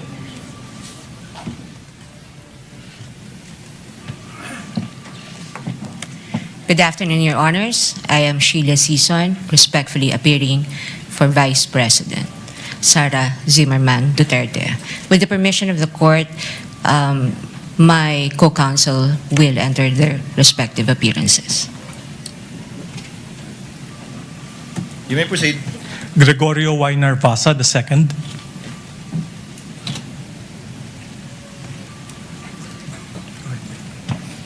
Christine R. Ferrer for the Vice President.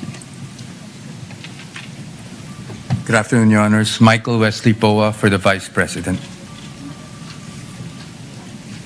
Good afternoon, Your Honors. Carlo Joaquin T. Narvasa for the Vice President. Good afternoon, Your Honors. I am Mark C. Vinluan for the Vice President. Good afternoon, Your Honors. Justin Nicole B. Goulart for the Vice President. Good afternoon, Your Honors. Lyndon Miguel C. Bacuel for the Vice President.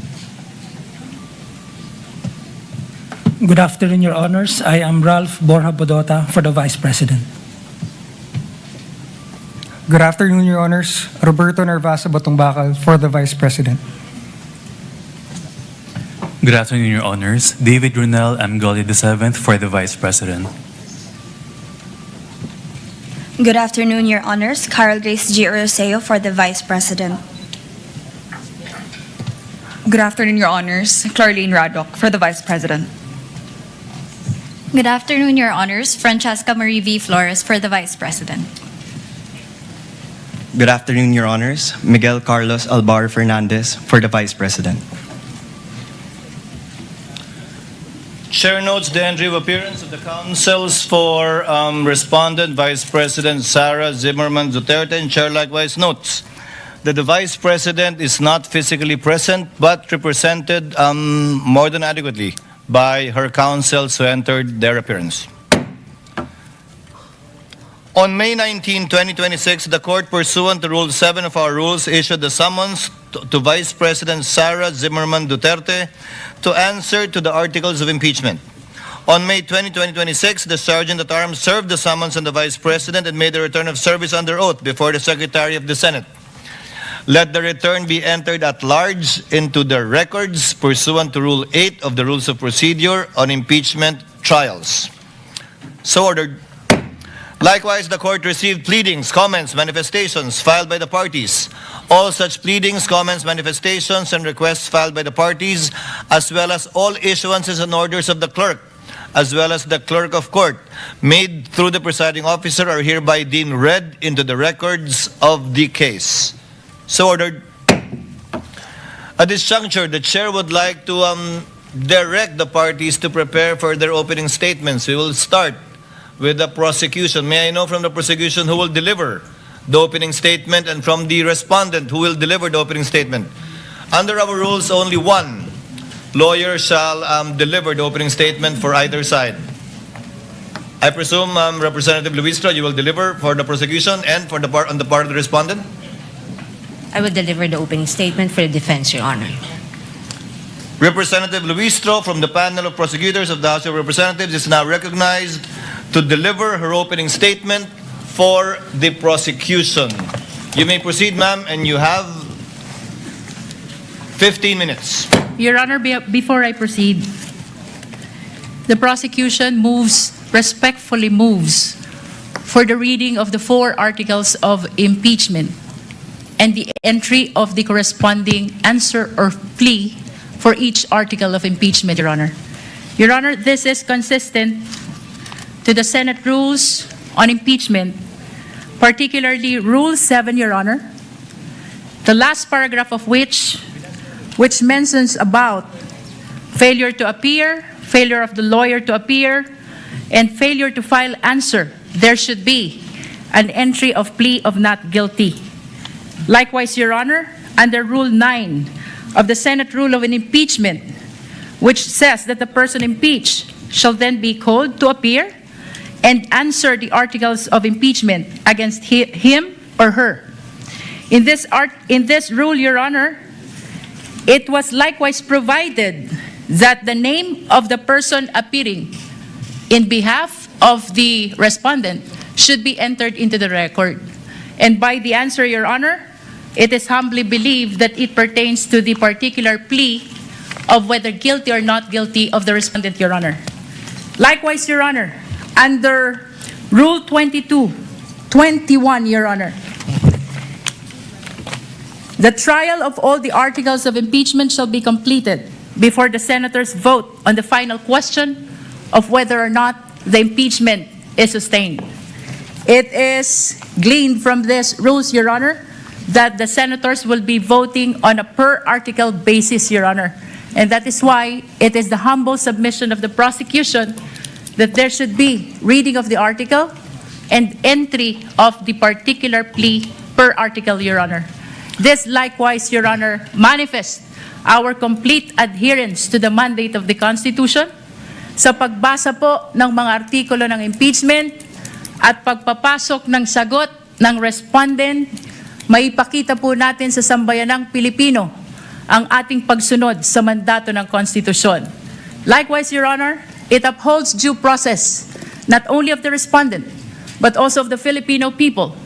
Sa pagbasa po ng mga artikulo ng impeachment, she will be informed of the nature of the accusation against her bago pa po siya sumagot whether she is guilty or not guilty, Your Honor. Likewise, Your Honor, ang 4 na artikulo po ng impeachment ay nakabase sa iba't ibang alegasyon ng facts at iba't ibang nature of accusation or cause of action, Your Honor. And with that, Your Honor, it is perceived that there is a possibility that the plea of the respondent to each and every article will be different from one another, Your Honor. And lastly, Your Honor, this is consistent with the Senate rules on impeachment because the senator judges, the honorable senator judges, Your Honor, will be voting on a per article basis at the conclusion of the trial of this impeachment case, Your Honor. The chair will respond. Unless the counsel for respondent would like to say something about the motion of the distinguished lead prosecutor. Yes, Your Honor, may I comment? The lead may proceed. Before the presiding officer can rule on the motion or request of the lead prosecutor. But before I give my comment, may I just clarify if the lead prosecutor is now making a motion to arraign the respondent accused. Your Honor, whether this is arraignment or otherwise, the motion of the prosecution is very much consistent with the Senate rules on impeachment. I think the question, Your Honor, is very simple. As I have It's mentioned, Your answerable by Honor, yes or no, Your Honor. Rule 7, Is the lead prosecutor, Rule 9, is the lead prosecutor Let this not be a debate between the requesting councils. for the respondent accused to Counsel be for arraigned, Your Honor? respondent, kindly make your comments and avoid asking questions from the counsel for the prosecutor. We will recognize the counsel for respondent for her comments on the motion and the manifestations made by the lead prosecutor for the House. You may proceed, ma'am. Thank you, Your Honor. I believe I have a standing question to the lead prosecutor, and I would like to ask her for the legal basis for requiring the respondent to be arraigned today. Because, Your Honor, I note that in her request earlier and manifestations given for the respondent to be arraigned today, she cited Rule 7, Rule 9, and Rule 21. However, in Rule 7, it very clearly states that if the person impeached after service shall fail to appear either in person or by counsel on the day so fixed, or appearing shall fail to file his answer to such articles of impeachment, the trial shall proceed nevertheless as upon a plea of not guilty. Well, this rule is clear. It does not talk about any arraignment. And if we take a look at this sentence, everything here has been satisfied. The respondent accused is here, has attended through counsel. She may not be in person, but the notice given to the defense is that she may appear through counsel. Second thing is that the respondent accused was also able to file her answer. And so Rule 7 does not support the request of the lead prosecutor that the respondent accused be arraigned today. Now, on the matter of Article 9, counsel also say that the person impeached shall then be called to appear and answer the articles of impeachment against him or her. And if he or she appears, or any person for him or her, the appearance shall be recorded, stating particularly if by himself or by agent or counsel, naming the person appearing in the capacity in which or he appears. If he or she does not appear, either personally or by agent or counsel, the same shall be recorded. And for all intents and purposes, respondent is present today through counsel. There is also nothing in Rule 9 that requires the reading of a 23-page articles of impeachment, which will be a waste of judicial time. Now, finally, under Rule 21, Your Honor, may I just correct the manifestation earlier by counsel, because it would seem to me, unless a reading of the transcript would say that I'm mistaken, but I seem to have heard the lead prosecutor claim that the voting on the articles of impeachment will be per article. Well, that's true, but the first sentence of Rule 21 says, the trial of all the articles of impeachment shall first be completed before the senators vote on the final question on whether or not the impeachment is sustained. Now, honestly, I do not see how Rule 21 is related to the motion now being requested or propounded by the lead prosecutor. And at any rate, Your Honor, given that the respondent is represented by her counsel today, and this is consistent, her appearance is consistent with the notice given and in accordance with the rules on rules of procedure of this court, then we can enter her plea on her behalf. The arguments of the parties are duly noted. Chair will now make its ruling. The articles of impeachment were deemed read and spread into the records when it was referred by the Senate to the Committee on Justice for the proper issuance of summons. And a plea of not guilty will only be entered in accordance with our rules in behalf of the Vice President if she does not file an answer. But in this case, she has filed an answer and in fact has appeared through counsel. Insofar as the reading of the articles of impeachment is concerned, it will be done at the final resolution of this case when it is put to a vote by the senator judges, where each article of impeachment will be read before a vote shall be taken thereon. For those reasons, the motion is denied, and the lead prosecutor, Representative Luistro, may proceed with her opening statement. Kindly be mindful of the clock, and before recognizing you, ma'am, may I remind the counsels for the parties to kindly address the chair with respect to anything and everything they want or wish to say before the court, and not to address each other. The lady may proceed. Representative Luistro, you are recognized, and you have 15 minutes for your opening remarks. We thank the court, Your Honor.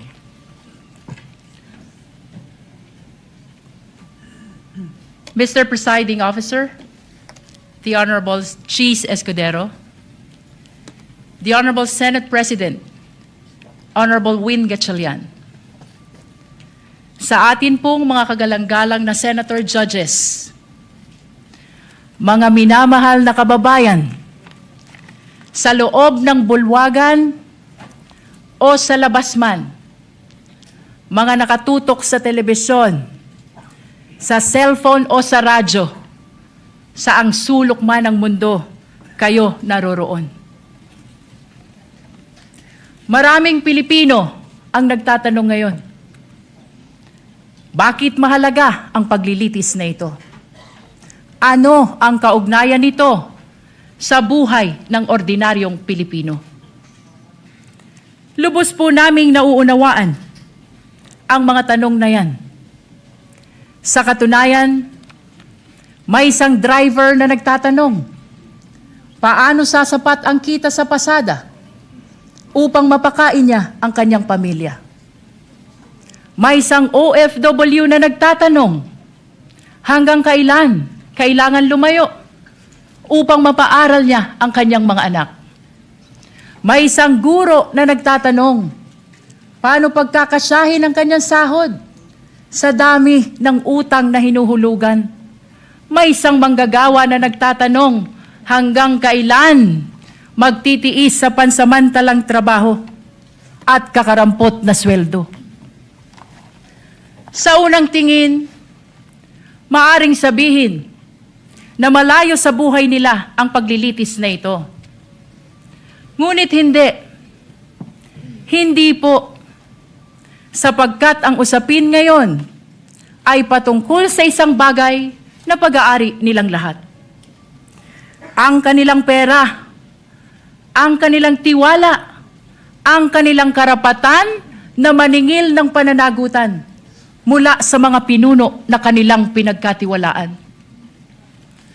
Kapag ang isang empleyado ay nagkamali ng paggamit ng pera ng kumpanya, siya ay pinagpapaliwanag.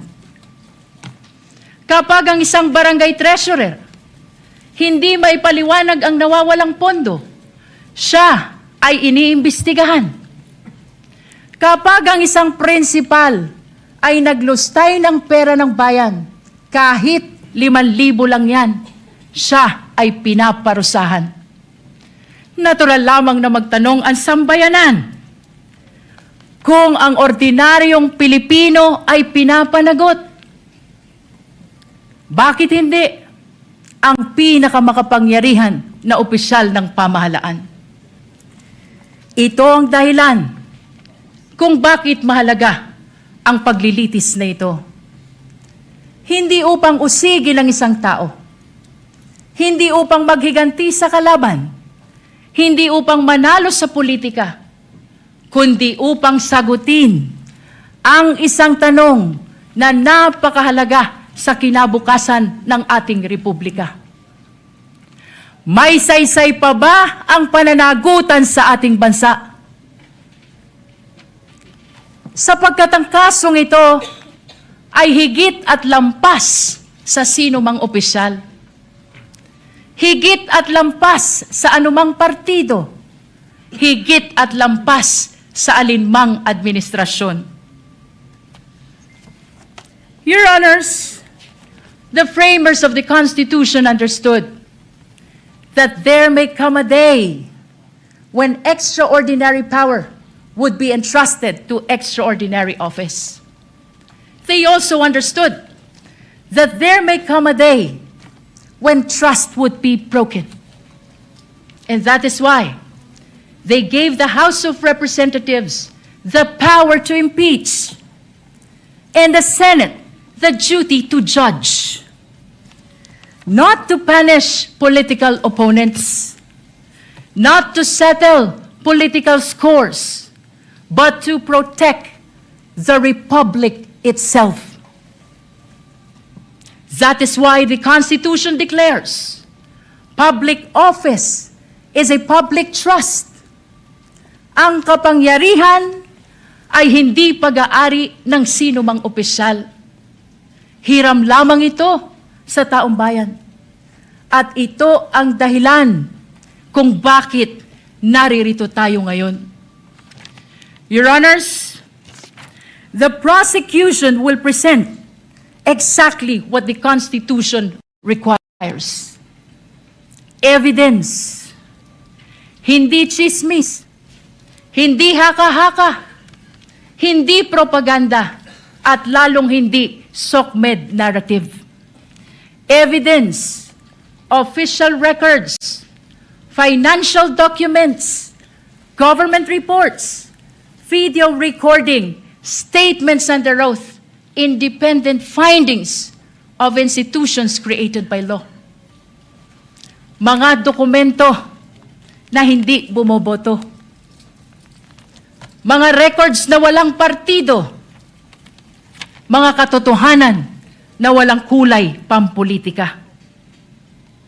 Sa unang tingin, maaring magmukhang magkakahiwalay ang 4 articles of impeachment. Confidential fund, unexplained wealth, bribery and corruption, threat against constitutional order. But these are not 4 separate stories. These are 4 chapters of the same story. Story about power exercised without accountability. Story about public trust betrayed. Story about public office that stopped answering to the public. On the first article of impeachment, the evidence will show that more than 612 million pesos in confidential fund entrusted to the office of the Vice President and the Department of Education were disbursed, transferred, and liquidated under circumstances that cannot withstand scrutiny. 612 million pesos. Hindi ito pera ng gobyerno. Pera ito ng sambayanan. Pera ng manggagawa. Pera ng magsasaka. Pera ng OFW. Pera ng guro. Pera ng bawat Pilipino na nagbabayad ng buwis at nagtitiwala na gagamitin ito ng tama. The evidence will show liquidation reports supported by questionable documents. The evidence will show acknowledgement receipts bearing names government records could not verify. Names that transformed accountability into a mockery. Pananagutan na naging kalokohan. Names that insulted the intelligence of the Filipino people. Mary Grace Piatos, Milky Sikuya, Kokoy Villamin. On the second article of impeachment, the evidence will show financial transactions involving billions of pesos associated with the respondent and her husband. Billions. Hindi milyon, bilyon. At habang milyon-milyong Pilipino ang nagtratrabaho at nag-iipon buong buhay upang magkaroon ng sariling bahay, makapagpaaral ng mga anak, magkaroon ng kaunting seguridad para sa pamilya. Aba, bilyon-bilyong piso ang dumaan sa mga bank accounts na hindi maipaliwanag ng maayos. This article is not about wealth. This is about accountability. This is about explanation. If wealth was lawfully acquired, where is the lawful explanation? If transactions were proper, where is the complete accounting? If numbers truly add up, then why do they refuse to reconcile?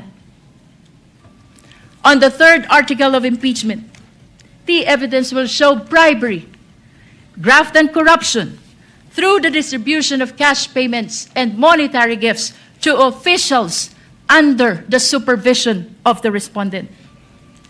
This article is not simply about envelopes. This is about institution. This is about whether loyalty was purchased rather than earned. Government cannot function if loyalty is purchased instead of earned. Kapag nabibili ang katapatan, nawawala ang integridad. At kapag nabibili ang opisyal, nabubudol ang bayan. Perhaps the greatest tragedy is where the conduct allegedly occurred. In the Department of Education. Tama po sa DepEd. The institution entrusted with teaching future generations honesty, responsibility, integrity. On the fourth article of impeachment, the evidence will show culpable violation of the Constitution, high crime, betrayal of public trust through conduct that threatens constitutional order. Among all allegations before this court, none strikes more directly at the heart of constitutional order than this one. Ito na po ang pinakamatindi. And unlike in many cases, which depends upon competing accounts, this evidence comes substantially from the respondent's own recorded public statements. The court will see them. The court will hear them. The court will judge them. Public officials may disagree. We may criticize one another. They may compete fiercely for power.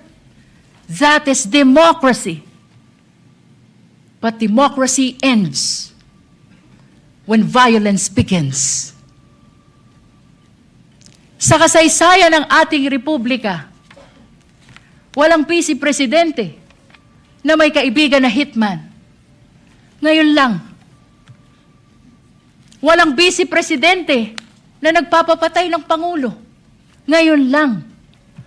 Walang vice presidente na handang magpapatay para lamang makaupo sa pwesto.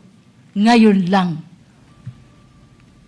The Constitution provides many means on how to resolve political conflict. Election, legislation, public debate, judicial review, and even impeachment. But it does not permit threats. It does not permit violence. It does not permit people entrusted with power to place themselves above constitutional restraints. Your Honors, at the center of this case lies a simple question, perhaps the most important to any republic. When the people entrust power to a public official, does the public official remain accountable to the people, or do the people become accountable to the public official? The Constitution's answer is very clear. Power belongs to the people. Public office is merely borrowed. And every borrowed power carries with it the obligation to account for its use. If a barangay treasurer must account for public fund, then so must the vice president. If an ordinary public servant can be investigated, then so can the highest officials of the government. If ordinary citizen is expected to obey the rules, then surely those who govern them must obey them first. Otherwise, what lessons do we teach our children? That there is law for the powerful and another for everyone else? That accountability exists only for the weak? That public office grants immunity against accountability? Your Honors, this is not the republic envisioned by the Constitution. This is not the republic deserved by the Filipino people. Therefore, the prosecution asks only this: look at the evidence. Listen to the witnesses. Examine the records. Follow the evidence wherever it leads. Judge this case not by politics, not by popularity, not by fear, not by loyalty. Judge this case by the Constitution. Judge this case by the evidence. Years from now, future generations will not remember today's political alliances. They will not remember today's headlines. They will not remember today's slogans. What they will remember is when accountability was tested, the institutions of the Republic stood firm. They will remember only one thing: what this court did when the Constitution called. Future generations will not ask how powerful the respondent was. They will not ask how loud the political debate became. But they will ask one thing: when the Constitution called, did the Republic answer? Your Honors, this is that moment. This is the moment the Constitution anticipated. This is the moment when accountability must mean exactly what it says. This is the moment when public office must truly remain a public trust. This is the moment when the Republic must demonstrate that laws are applied equally to the powerful and the powerless alike. At matapos marinig ang mga saksi, matapos masuri ang mga dokumento, matapos matimbang lahat ng ebidensya, ang prosekusyon ay naniniwala at naninindigan. Isa lamang ang maliwanag na konklusyon: ang tiwalang ipinagkaloob ay nilabag. Ang kapangyarihang ipinahiram ay inabuso. At ang konstitusyon mismo ang humihingi ng pananagutan. Amid the clarity of the mandate of the Constitution, political noise continues. Political squabbles continues. Political division continues. Please, let me conclude. Salus populi est suprema lex. The welfare of the people is the supreme law. Thank you, Your Honor. The opening remarks of the prosecution through the lead counsel is duly noted. Opening remarks for the respondent. Counsel for respondent has 15 minutes, and we will give you the same latitude we gave counsel for the prosecution for an additional 3 minutes, should you so need it. You may proceed, ma'am. Thank you, Your Honor. Your Honors, fellow Filipinos, good afternoon.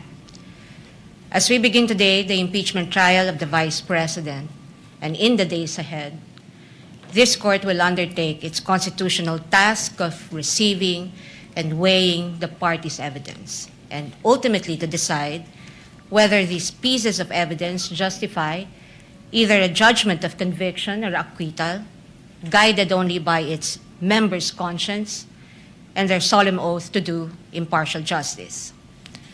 The present undertaking of this court, therefore, not only carries the weight of the Constitution, but also the imprint of our nation's history, because the Filipino people have shown that they never forget. We, as a nation, never forget. But why is the act of remembering important? What does it matter to our history and to ordinary Filipinos? Because in this trial, the prosecution proposes that we unseat the Vice President elected to office by more than 32 million Filipino people, more than the number of votes cast for the sitting President, and much greater than any of the votes secured by each of the members of the House of Representatives who now are here to prosecute her and seek to undo this people's choice. Sa makatwid, ang malinaw na layunin sa likod ng mga paratang na ito ay ang pagpapatalsik sa isang vice-presidenteng inihalal ng mahigit 32 milyong Pilipino at bunga ng kanilang malayang pagpapasya. Whatever one's political persuasion is, the reality is that the prosecution now comes before this court to remove a Vice President chosen by an overwhelming number of the electorate. You all have heard the prosecution say repeatedly that this is because they seek accountability, that the people have a right to hold their leaders accountable. This is not a matter of debate. Indeed, the people have a right to demand accountability from their leaders. What we have yet to hear from the prosecution, however, is this. When the Constitution declared under Section 1, Article 11, that public office is a public trust and that public officers and employees must at all times be accountable to the people, serve them with utmost responsibility, integrity, loyalty, and efficiency, act with patriotism and justice, and lead modest lives, the Constitution does not only speak to the Vice President. It also demands the same standards from the prosecutors. Being public officers themselves, the public prosecutors and the members of the House of Representatives are also held to the same constitutional standard. And so we must remember what history tells us.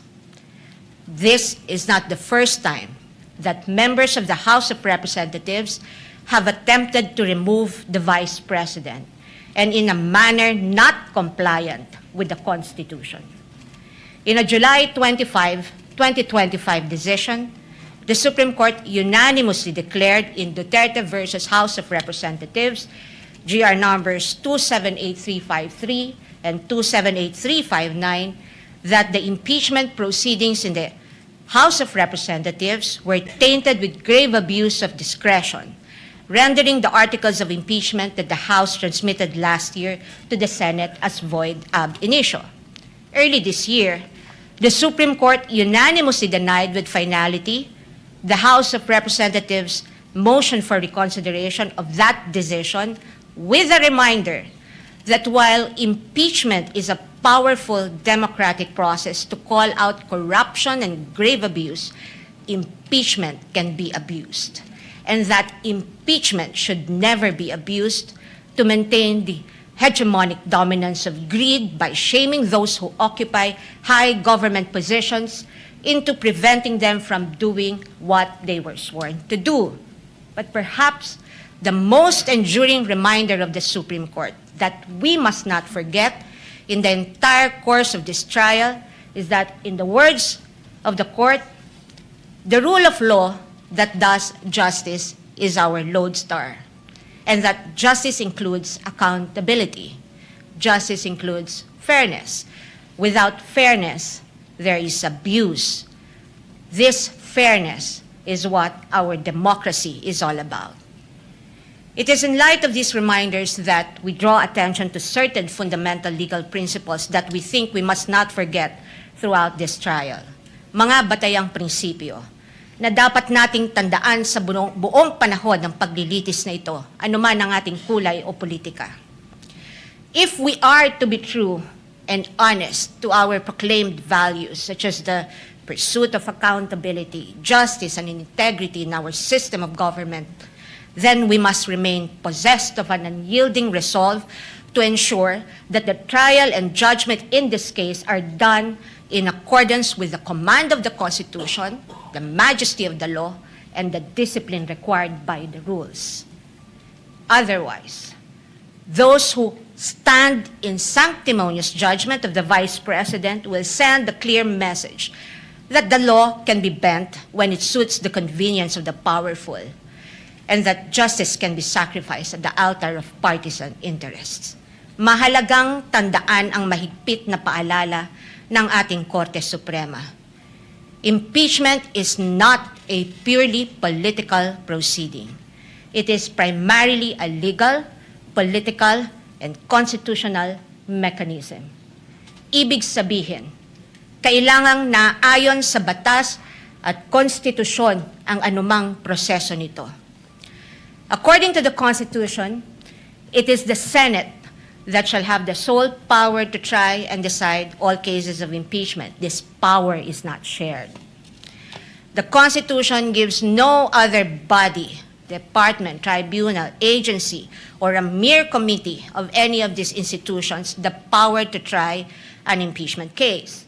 The House merely initiates, the Senate tries. Yet, we have seen the Committee on Justice conduct what its chairperson, the lead prosecutor in this case, described as a mini trial, which, as we all had witnessed, became a vast fishing expedition of alleged evidence that were not even part of the impeachment complaints under its consideration and which the respondent accused was made to answer.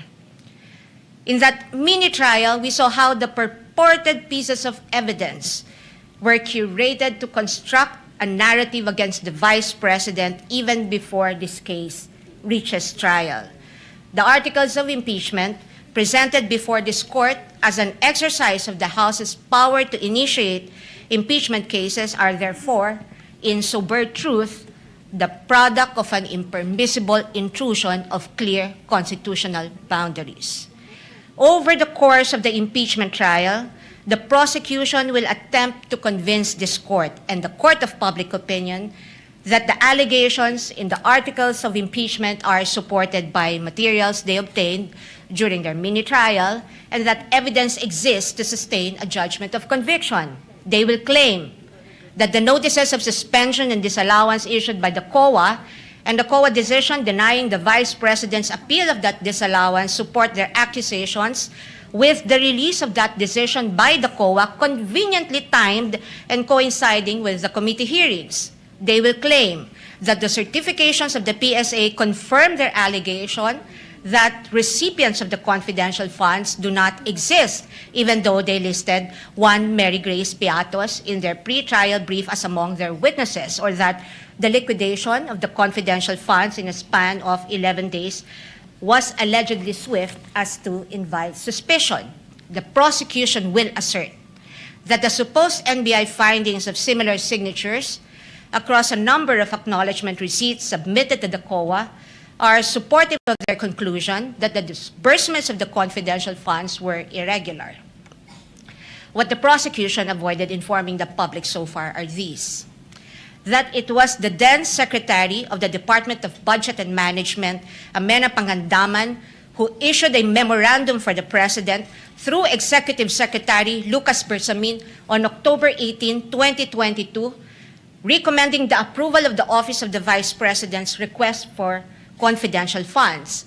That the Office of the President did in fact approve that recommendation of the DBM through a memorandum from the Executive Secretary dated November 28, 2022, and signed by the former Executive Secretary Lucas Bersamin by order of the President. That on December 13, 2022, the DBM issued a special allotment order number SARO-BMB-C-22-001-2004, signed by former Secretary Amena Pangandaman to cover the request of financial assistance, subsidy, and confidential funds of the OVP that, notwithstanding the impending end of the fiscal year, the confidential funds were nonetheless released to the OVP on December 20, 2022 under this documented approval process. That the COA decision is far from being final, that there is a pending motion for reconsideration of that decision, that, assuming arguendo, the COA denies that MR today, or while this trial is ongoing, as could plausibly happen under the circumstances, the respondent accused still has legal remedies available under the law and rules and can file a petition to question the validity of any forthcoming resolution of the COA on the MR under Rule 64 via petition for certiorari under Rule 65 of the Rules of Court, and more importantly, that nothing in the notice of disallowance or COA decision states any findings of supposed misuse of confidential funds as confirmed by Attorney Gloria Camora when she was asked on this point during the committee hearing on April 14, 2026. Across all other articles, the prosecution will lay a landscape of what it deems to be their evidence in support of their speculations and conclusions. We are not strangers to all these accusations, precisely because this was not the first time these narratives were foisted into the minds of the general public. we have heard the same tales and stories of these accusations since 2024, when the House conducted its Quadcom hearings and most recently the mini trial of its Committee on Justice. But what we must not forget amid all these accusations is the fundamental legal principle that the burden of proof never shifts. The burden of proof never shifts. He who accuses must prove his allegations with evidence that meets not only the degree of proof required, but also meets the evidentiary standards of admissibility, credibility, relevance, materiality, and competence. We therefore should not lose sight of the core principle that the burden of proof is on the prosecution, and unless it discharges that burden, the accused need not even offer evidence on her behalf, and she will be entitled to an acquittal. This is the law then. This is the law now. And the underlying principle for this burden of proof is simple. Under our Constitution, every accused is presumed innocent until proven otherwise. An accused has in her favor the presumption of innocence, which the Bill of Rights guarantees. This also brings to fore the reality that, in the words of the Supreme Court in People versus Pagal, the individual citizen is but the speck of particular molecule vis-a-vis the vast and overwhelming powers of government, and his only guarantee against oppression and tyranny are his fundamental liberties under the Bill of Rights, which shield him in times of need. Sa madaling salita, kinikilala ng ating saligang batas na sa bawat paglilitis, ang isang individual ay nahaharap sa malalim at napakalaking makinarya ng buong Estado. At ang tanging sandigan lamang niya laban sa anumang pang-aabuso ng kapangyarihan ay ang kanyang mga batayang karapatan sa ilalim ng ating konstitusyon. Kaya't mahalagang linawin na sa gitna ng pagtatangkang ikondisyon ang kaisipan ng mamamayang Pilipino at sa gitna ng walang humpay na komentaryo sa mga pampublikong espasyo, wala pang maituturing na anumang ebidensya o alegasyon na napapatunayan ng prosekusyon sa simpleng dahilan na ang bawat ebidensya ay kailangang dumaan muna sa paglilitis at pagsusuri ng korteng may tanging kapangyarihan sa ilalim ng ating saligang batas. Higit sa lahat, ang anumang paglilitis ay kailangang naayon sa itinatakda ng ating batas at konstitusyon at hindi lamang sa kagustuhan ng iilang may hawak ng kapangyarihan. One might ask, why is it important that we must not forget these basic principles? The ruling of the Supreme Court tells us why.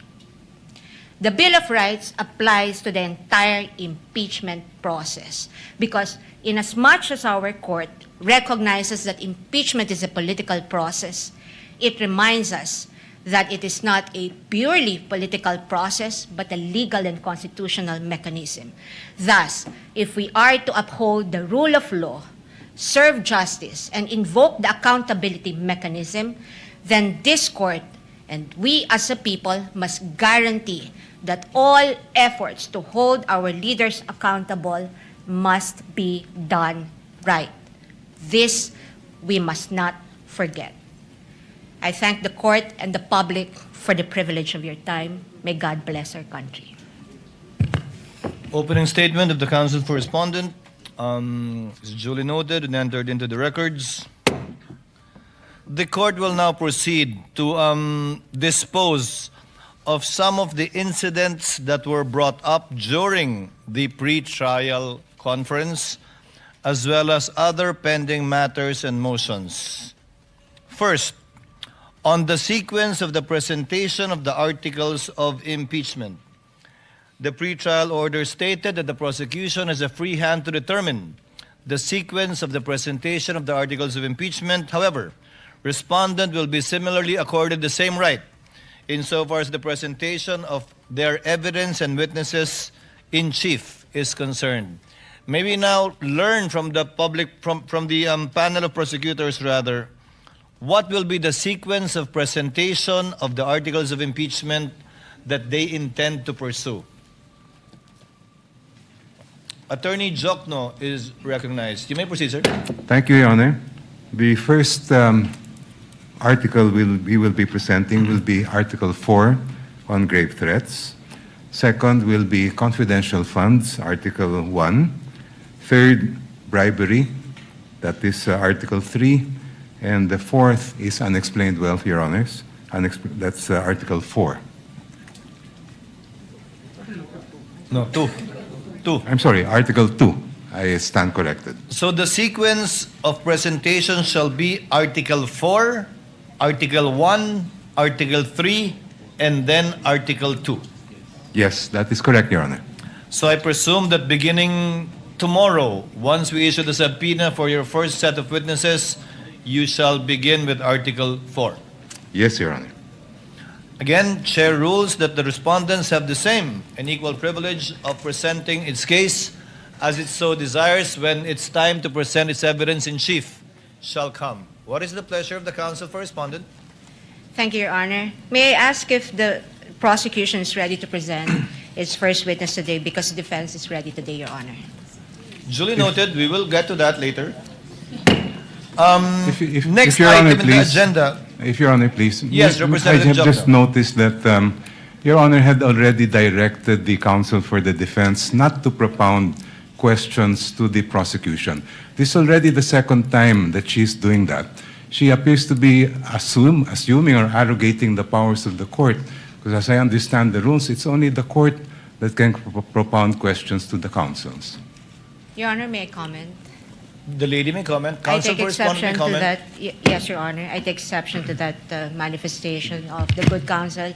In fact, the record would show, and if we can run the transcript back, my question was addressed to the presiding officer, Your Honor. Let us move forward, gentleman and lady. Next item for us to dispense with, the witness disclosure rule. The prosecution proposed a 3-day witness disclosure rule. The respondents proposed a 5-day witness disclosure rule. But I understand the prosecution is amenable to the 5-day witness disclosure rule. Would that be Yes, correct, Your Honor. Representative Jokno? We are amenable to the 5-day disclosure rule. Chair therefore rules that insofar as disclosure to both to either party of a witness to be presented not mentioned in the pre-trial order and or briefs of the parties shall be for 5 days. This is subject also to the chair's reminder that at the end of every week, that would be a Wednesday while we are on recess, we will ask the party presenting their case in chief to enumerate the witnesses they intend to present for the following week with the corresponding motion for the request of issuance of subpoena to be submitted the day before or on Tuesday, so that we can act on it before the last day of the week so that the subpoena can be properly issued in due course and in due time. So ordered. On the examination of a witness by more than one counsel as propounded or proposed by the prosecution, the rules of the Senate are clear. Article 15 of the Rules on Impeachment states, witnesses shall be examined by one person on behalf of the party producing them and then cross-examined by one person on the other side. Court therefore rules that as a rule only one person shall present a witness. However, in the exigency of the delivery and administration of justice and under certain exceptions, the court may allow more than one counsel to examine and or propound questions to a witness. To cite an example, just for the sake of the record, if, for example, the panel of prosecutor disagrees with how the counsel for prosecutor is handling the case, the panel of prosecutors or one of them can take over, and that is but proper and should be allowed and will therefore be considered as an exemption to that rule. And other similar exigencies will be allowed in order to afford the orderly administration of justice and of these proceedings. So ordered. Insofar as the BIR box is concerned, what is the pleasure of? Insofar as the BIR box is concerned, This box was turned over to the Senate as part of the documents, including the articles of impeachment. However, the court is not yet in custodia lehis of this box, given that there is no lawful order issued by the court for this box to be turned over to the Senate. More so that it is not yet offered in evidence, not even as of yet marked.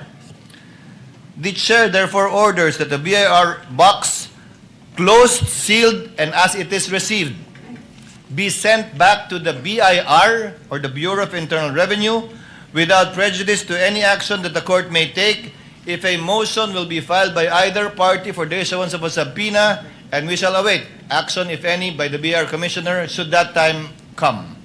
So ordered. Now, insofar as the subpoena requested by the prosecution for the two NBI agents, may I request the clerk of court to kindly read the motion for the issuance of subpoena ad testificandum.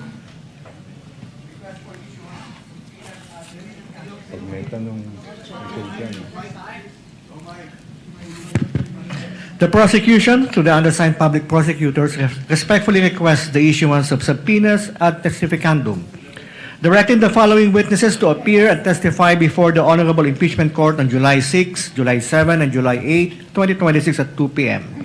as their testimonies are material, relevant, and necessary to establish the allegations under Article 4 of the Articles of Impeachment, as well as matters necessarily incidental thereto, and for purposes of the identification and authentication of other evidence before the Impeachment Court.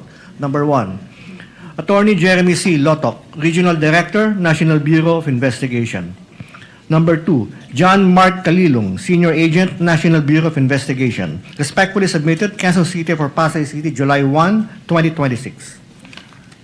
We are not in receipt of any reservation or objection on the part of the respondent, counsel for respondent rather. However, Chair would like to ask the prosecutors, do you only request for a subpoena ad testificandum or a subpoena duces tecum as well?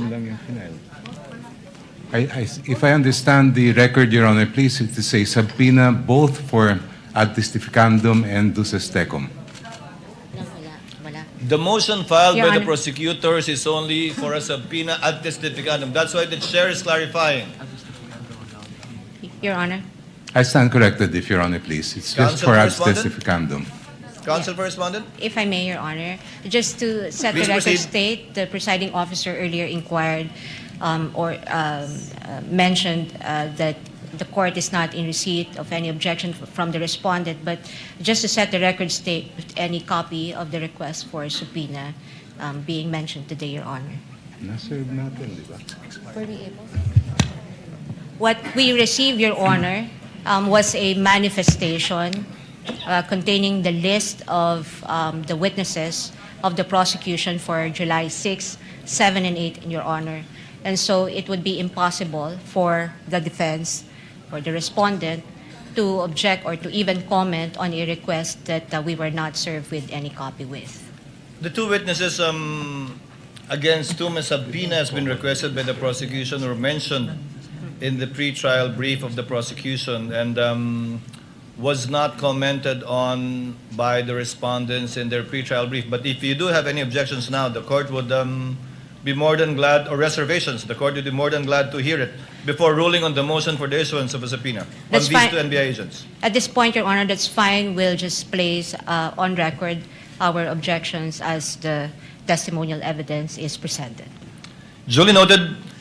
Chair hereby orders that the subpoena ad testificandum and duces tecum be issued to the aforementioned two NBI agents contained in the motion filed by the counsel for the prosecutors.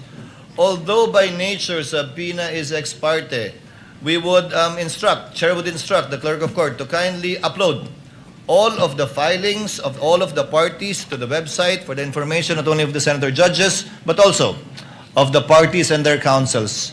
The chair earlier, counsel for respondent, said that witnesses for the succeeding week shall be manifested in open court on the last day of the trial, in this case by Wednesday, insofar as the next week's trial is concerned. So ordered.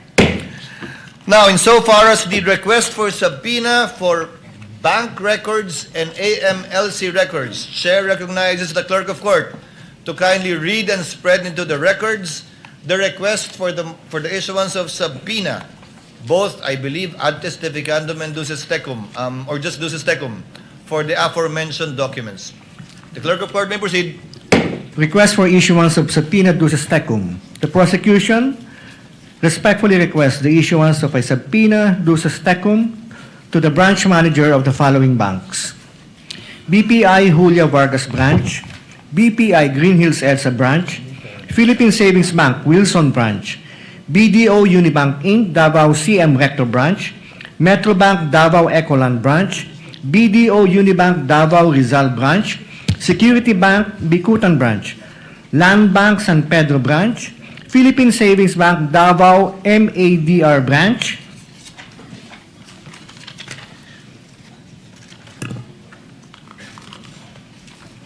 requiring him or her or his or her authorized representative to submit to the clerk of the impeachment court on or before 24 June 2026 at 9 a.m.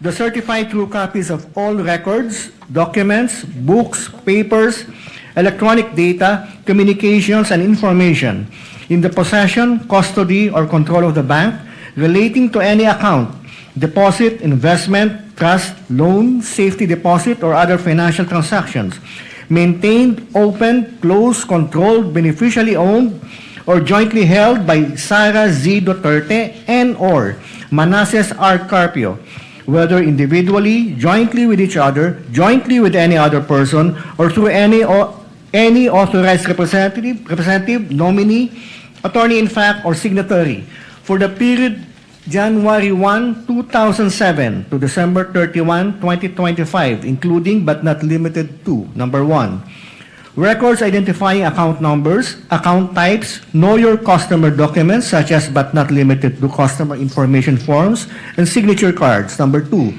monthly bank statements, average daily balances per calendar year, year-end balances from January 1, 2007 to December 31, 2025. Number 3, all account and transaction records, ledgers and journals and similar instruments from January 1, 2007 to December 31, 2025. And number 4, all other relevant bank documents. Request for subpoena duces tecum to the Anti-Money Laundering Council, to Honorable Eli M. Remolona Jr., Chairman, AMLC, to Attorney Ronel U. Benaventura, Executive Director, AMLC, requiring him or her or his or her authorized representative to submit to the clerk of the impeachment court on or before 24 June 2026 at 9 a.m.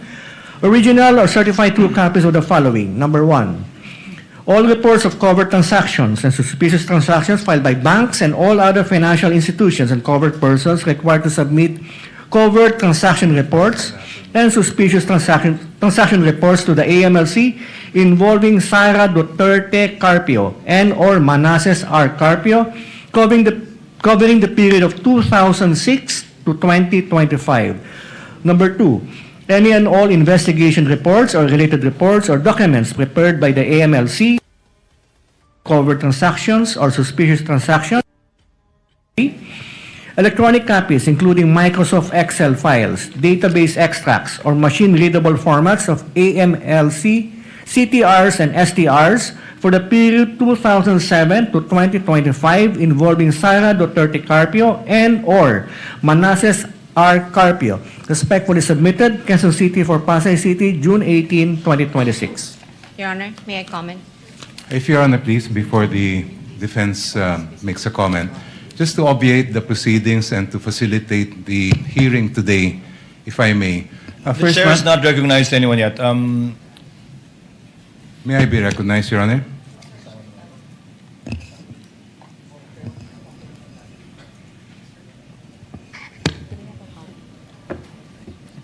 Yes, the counsel for prosecutor.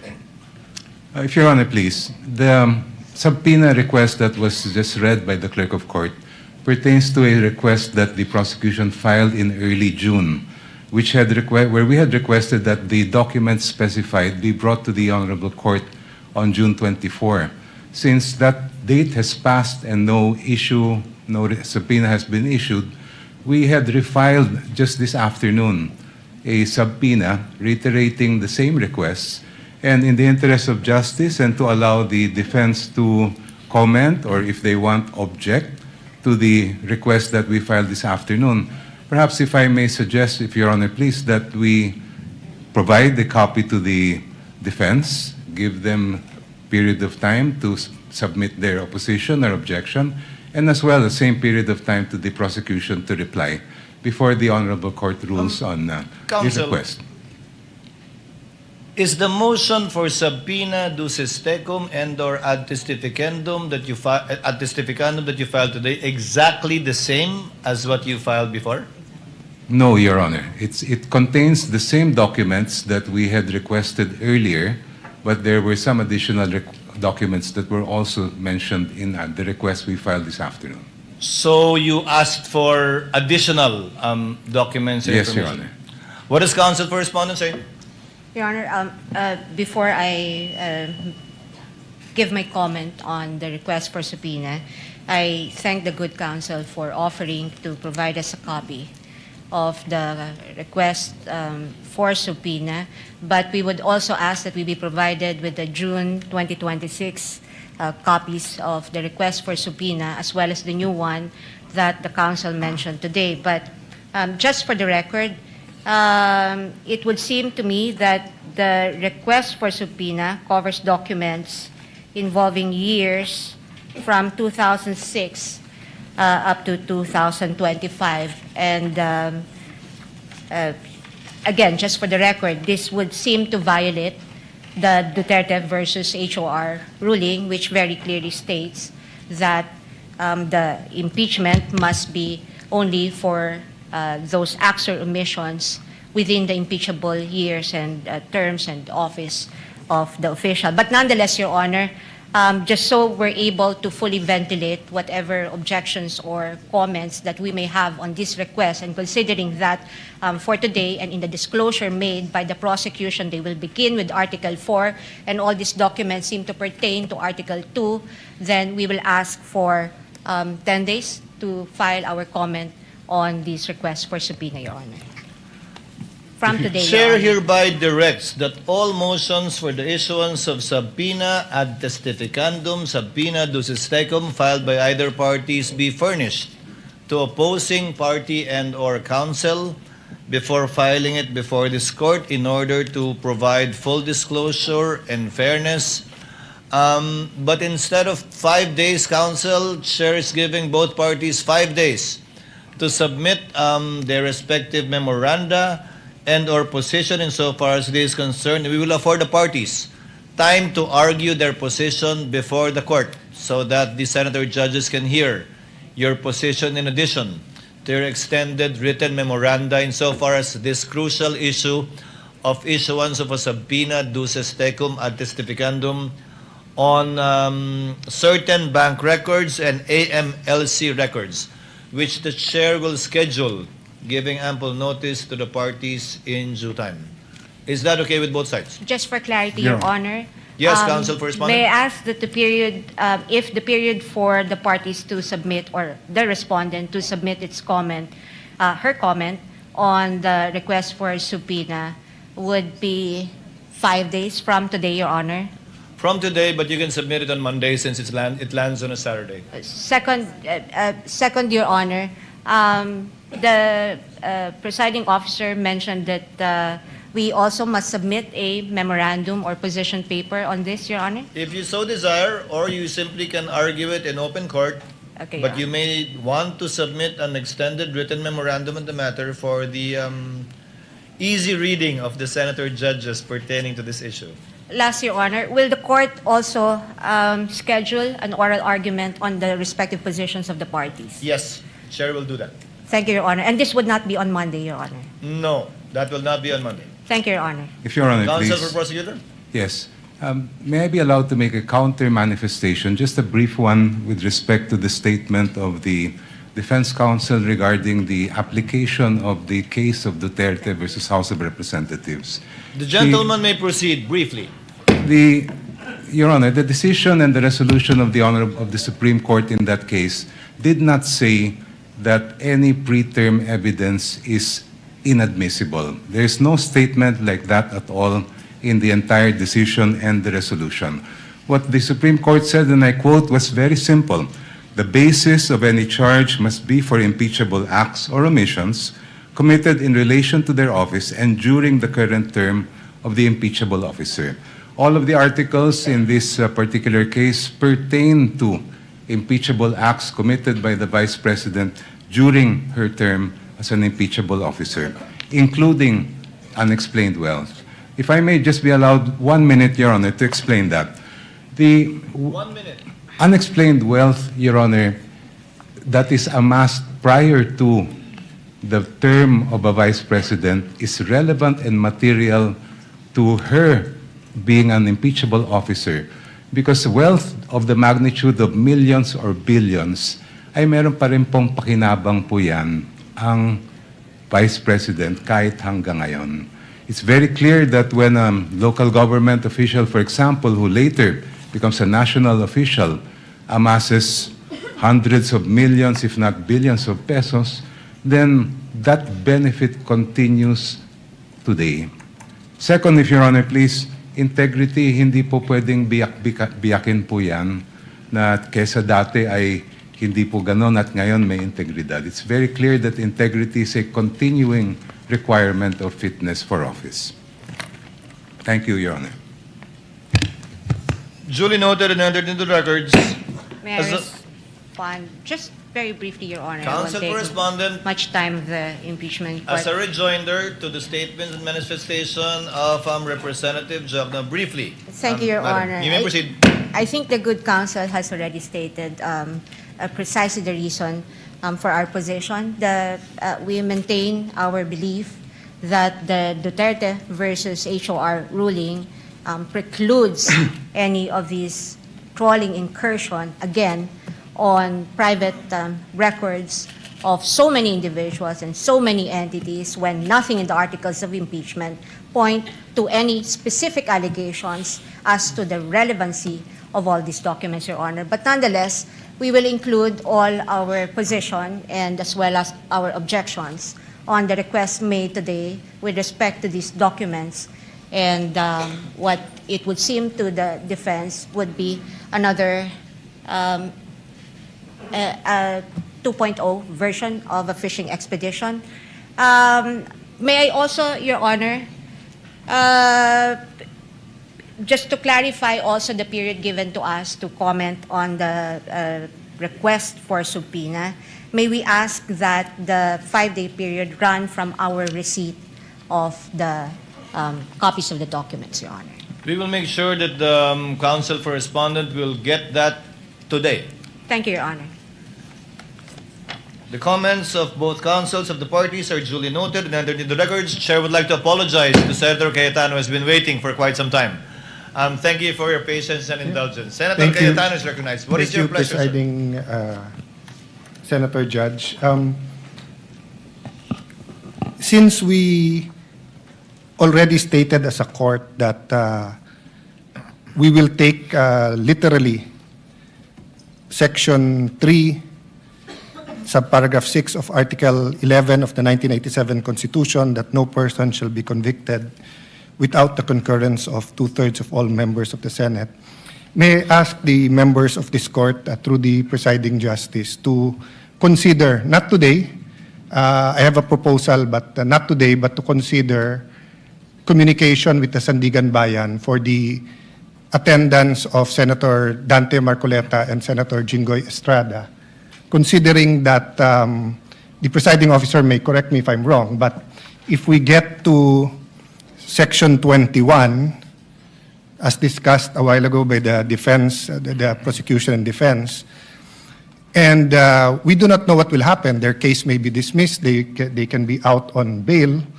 So we want them to be able to participate and observe the witnesses as senator judges here.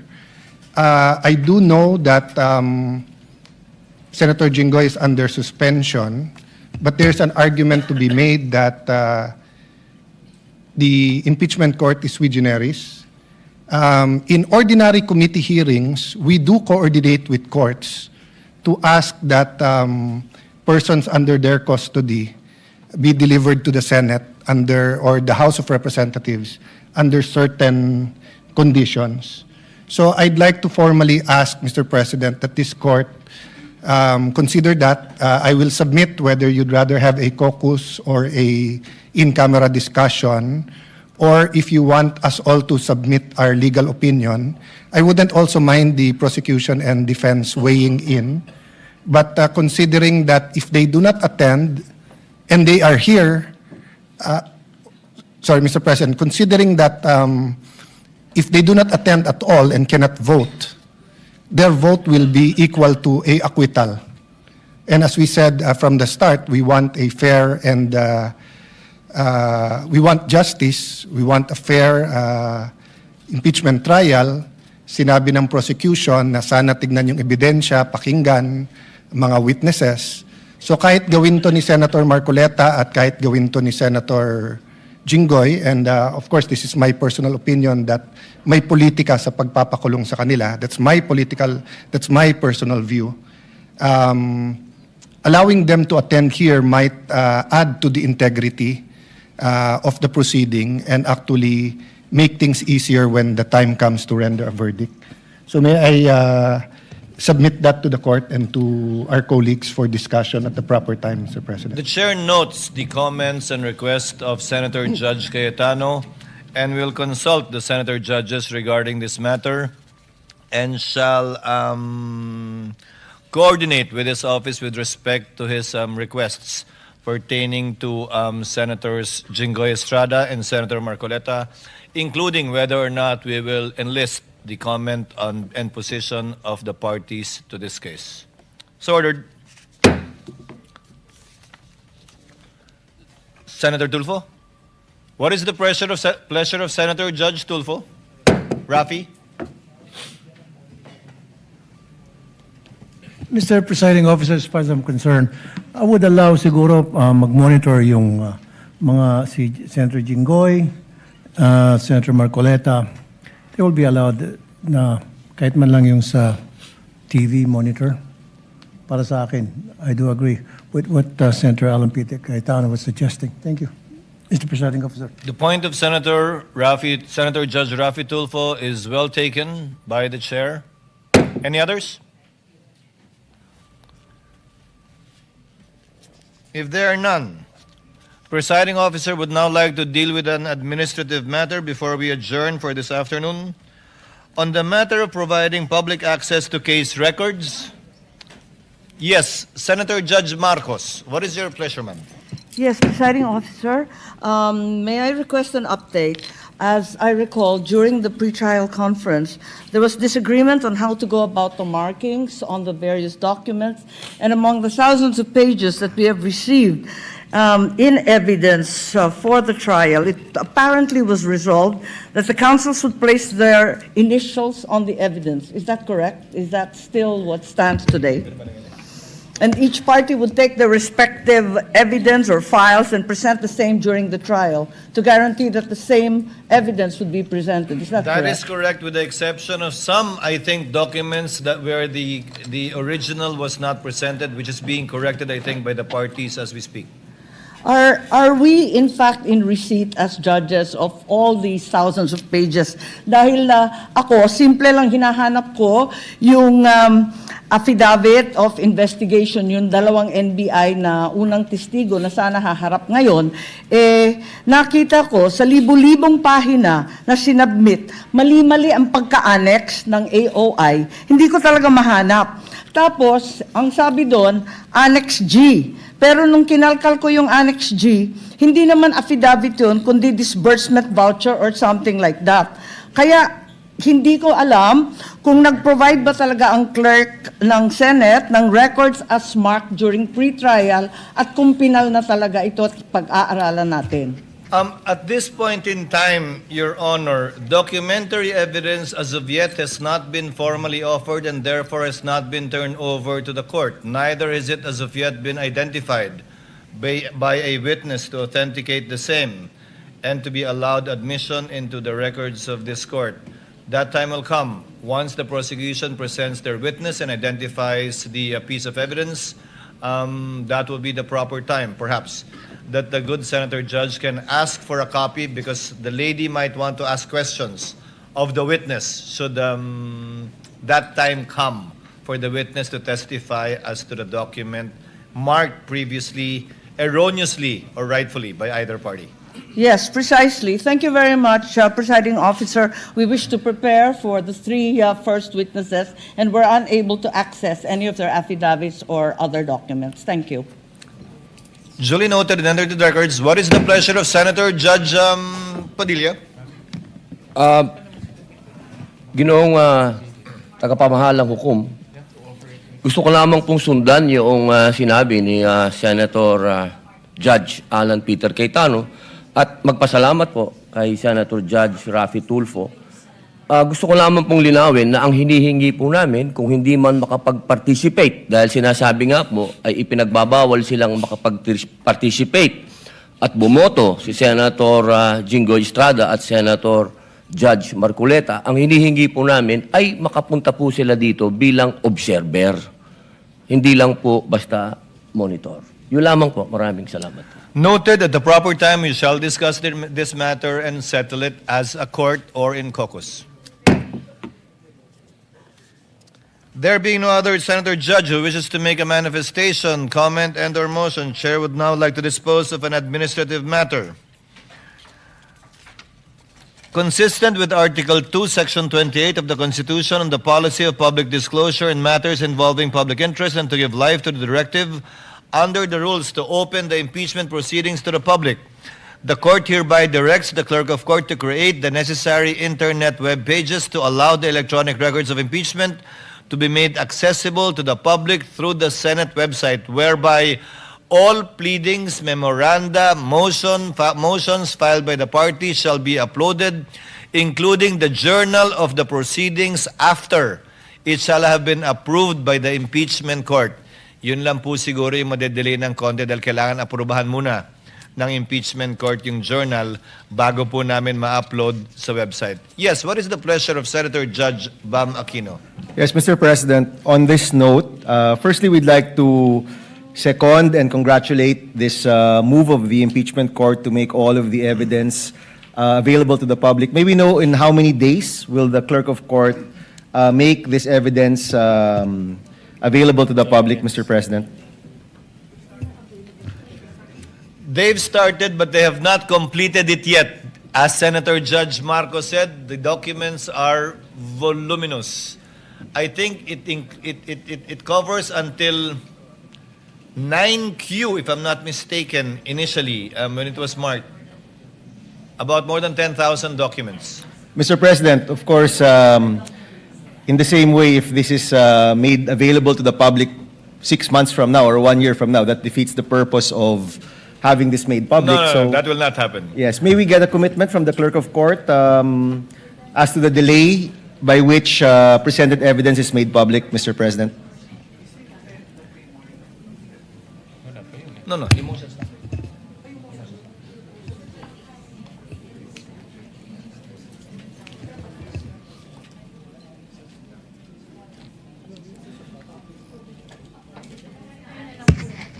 Let me clarify, Your Honor. I believe the articles of impeachment as well as its annexes have been uploaded. The answer as well as its annexes have been uploaded. And most of the exhibits that were marked, not all, are annexes of either the impeachment complaint and or the answer. Can the chair give you an update before the week is over as to a realistic timetable to upload in real time already? Again, except for the journal, which we need to approve. So we cannot upload the Wednesday transcript or journal until we meet again on Monday and approve the journal of Wednesday.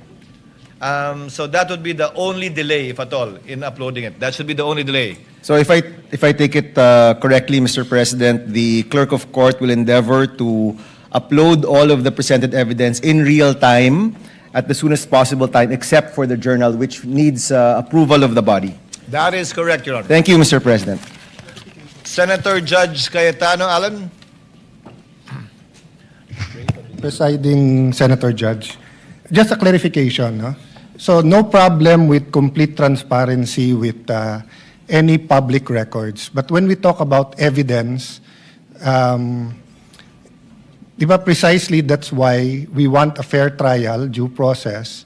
There's a process wherein the prosecution shall present the evidence, then they will offer it. And then if there's a question as to the relevance or if it is prohibited, for example, if a evidence presented is a fruit of the poisonous tree, will we upload that? We haven't decided yet here whether we will accept it as evidence or not. So let me tell you first which ones personally I don't have a problem with. Don't have a problem with the public records in general being completely transparent. I have no problem with senator judges given time to review everything, and I assume we're all trained to consider only the evidence that is later on admitted, offered and admitted.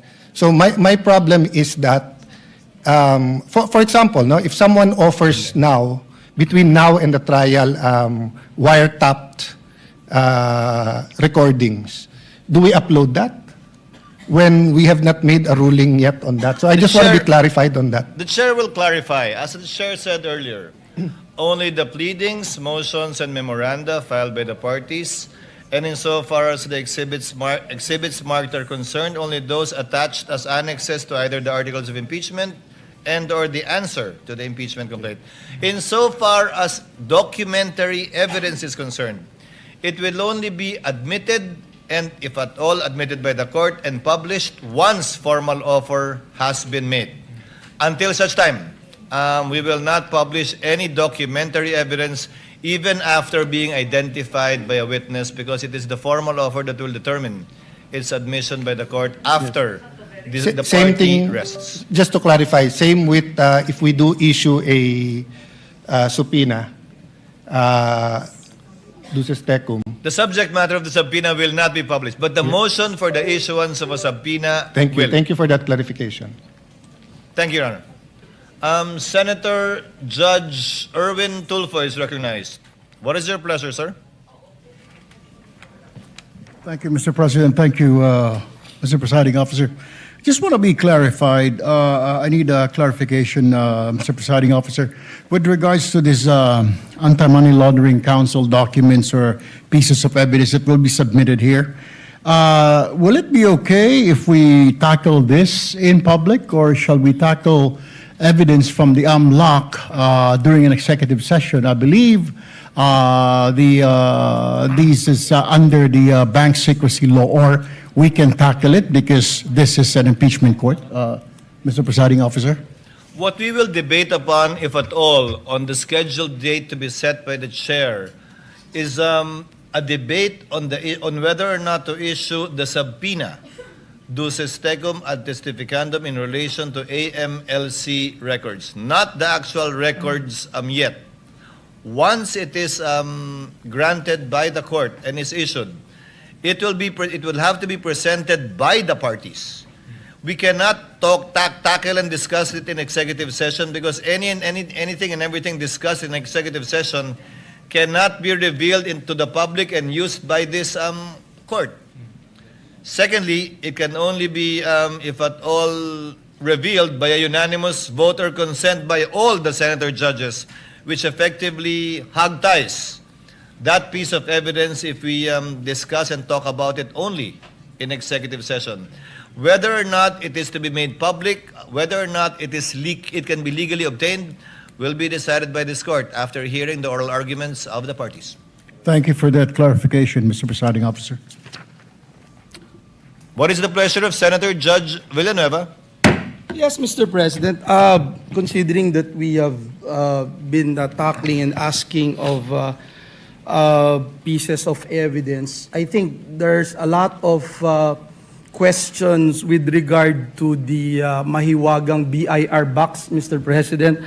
Yung clarification lang po, where is it now, and when are we going to transfer it to the Bureau of Internal Revenue. It is with the Clerk of Court in the Office of the Secretary General as instructed by the Chair. It should be sent back to the BIR by tomorrow morning in the condition that it was received, meaning sealed. The same. Thank you, Mr. President. Any other manifestations or motions on the part of the Senator Judges? Senator Judge Ontiveros is recognized. What is your pleasure, ma'am? Salamat po, Mr. Presiding Officer. Just to make a brief statement in support of the ruling recently proclaimed by the Presiding Officer on executive sessions. Thank you, if I may, Noted. Mr. Presiding And entered into the Officer. records. And just to add a little bit of that, Lady, may Mr. proceed. Presiding Officer, thank you. The executive session is only for Congress acting in its usual legislative functions, and impeachment trials do not contemplate executive session. So I join with the Presiding Officer in the call that he made, which I believe is the default also of this impeachment trial court for transparency as a general rule and as a default. Salamat po, Mr. Presiding Officer. Thank you, Senator Judge Ontiveros. Before the court adjourns, Chair directs the Clerk of Court to kindly make sure that the subpoena for the two NBI agents will be issued this afternoon and duly received, and entrusts it to the Counsel for Prosecutors to make sure of the attendance of their two witnesses tomorrow. Likewise, the Chair reminds the Clerk of Court to furnish, right after we adjourn, Counsel for Respondents with a copy of the requests for the issuance of subpoena thus far submitted and filed with the Office of the Clerk of Court. So ordered. There being no other business to discuss, the trial is hereby adjourned until 2 p.m. of Tuesday, tomorrow, July 7, 2026.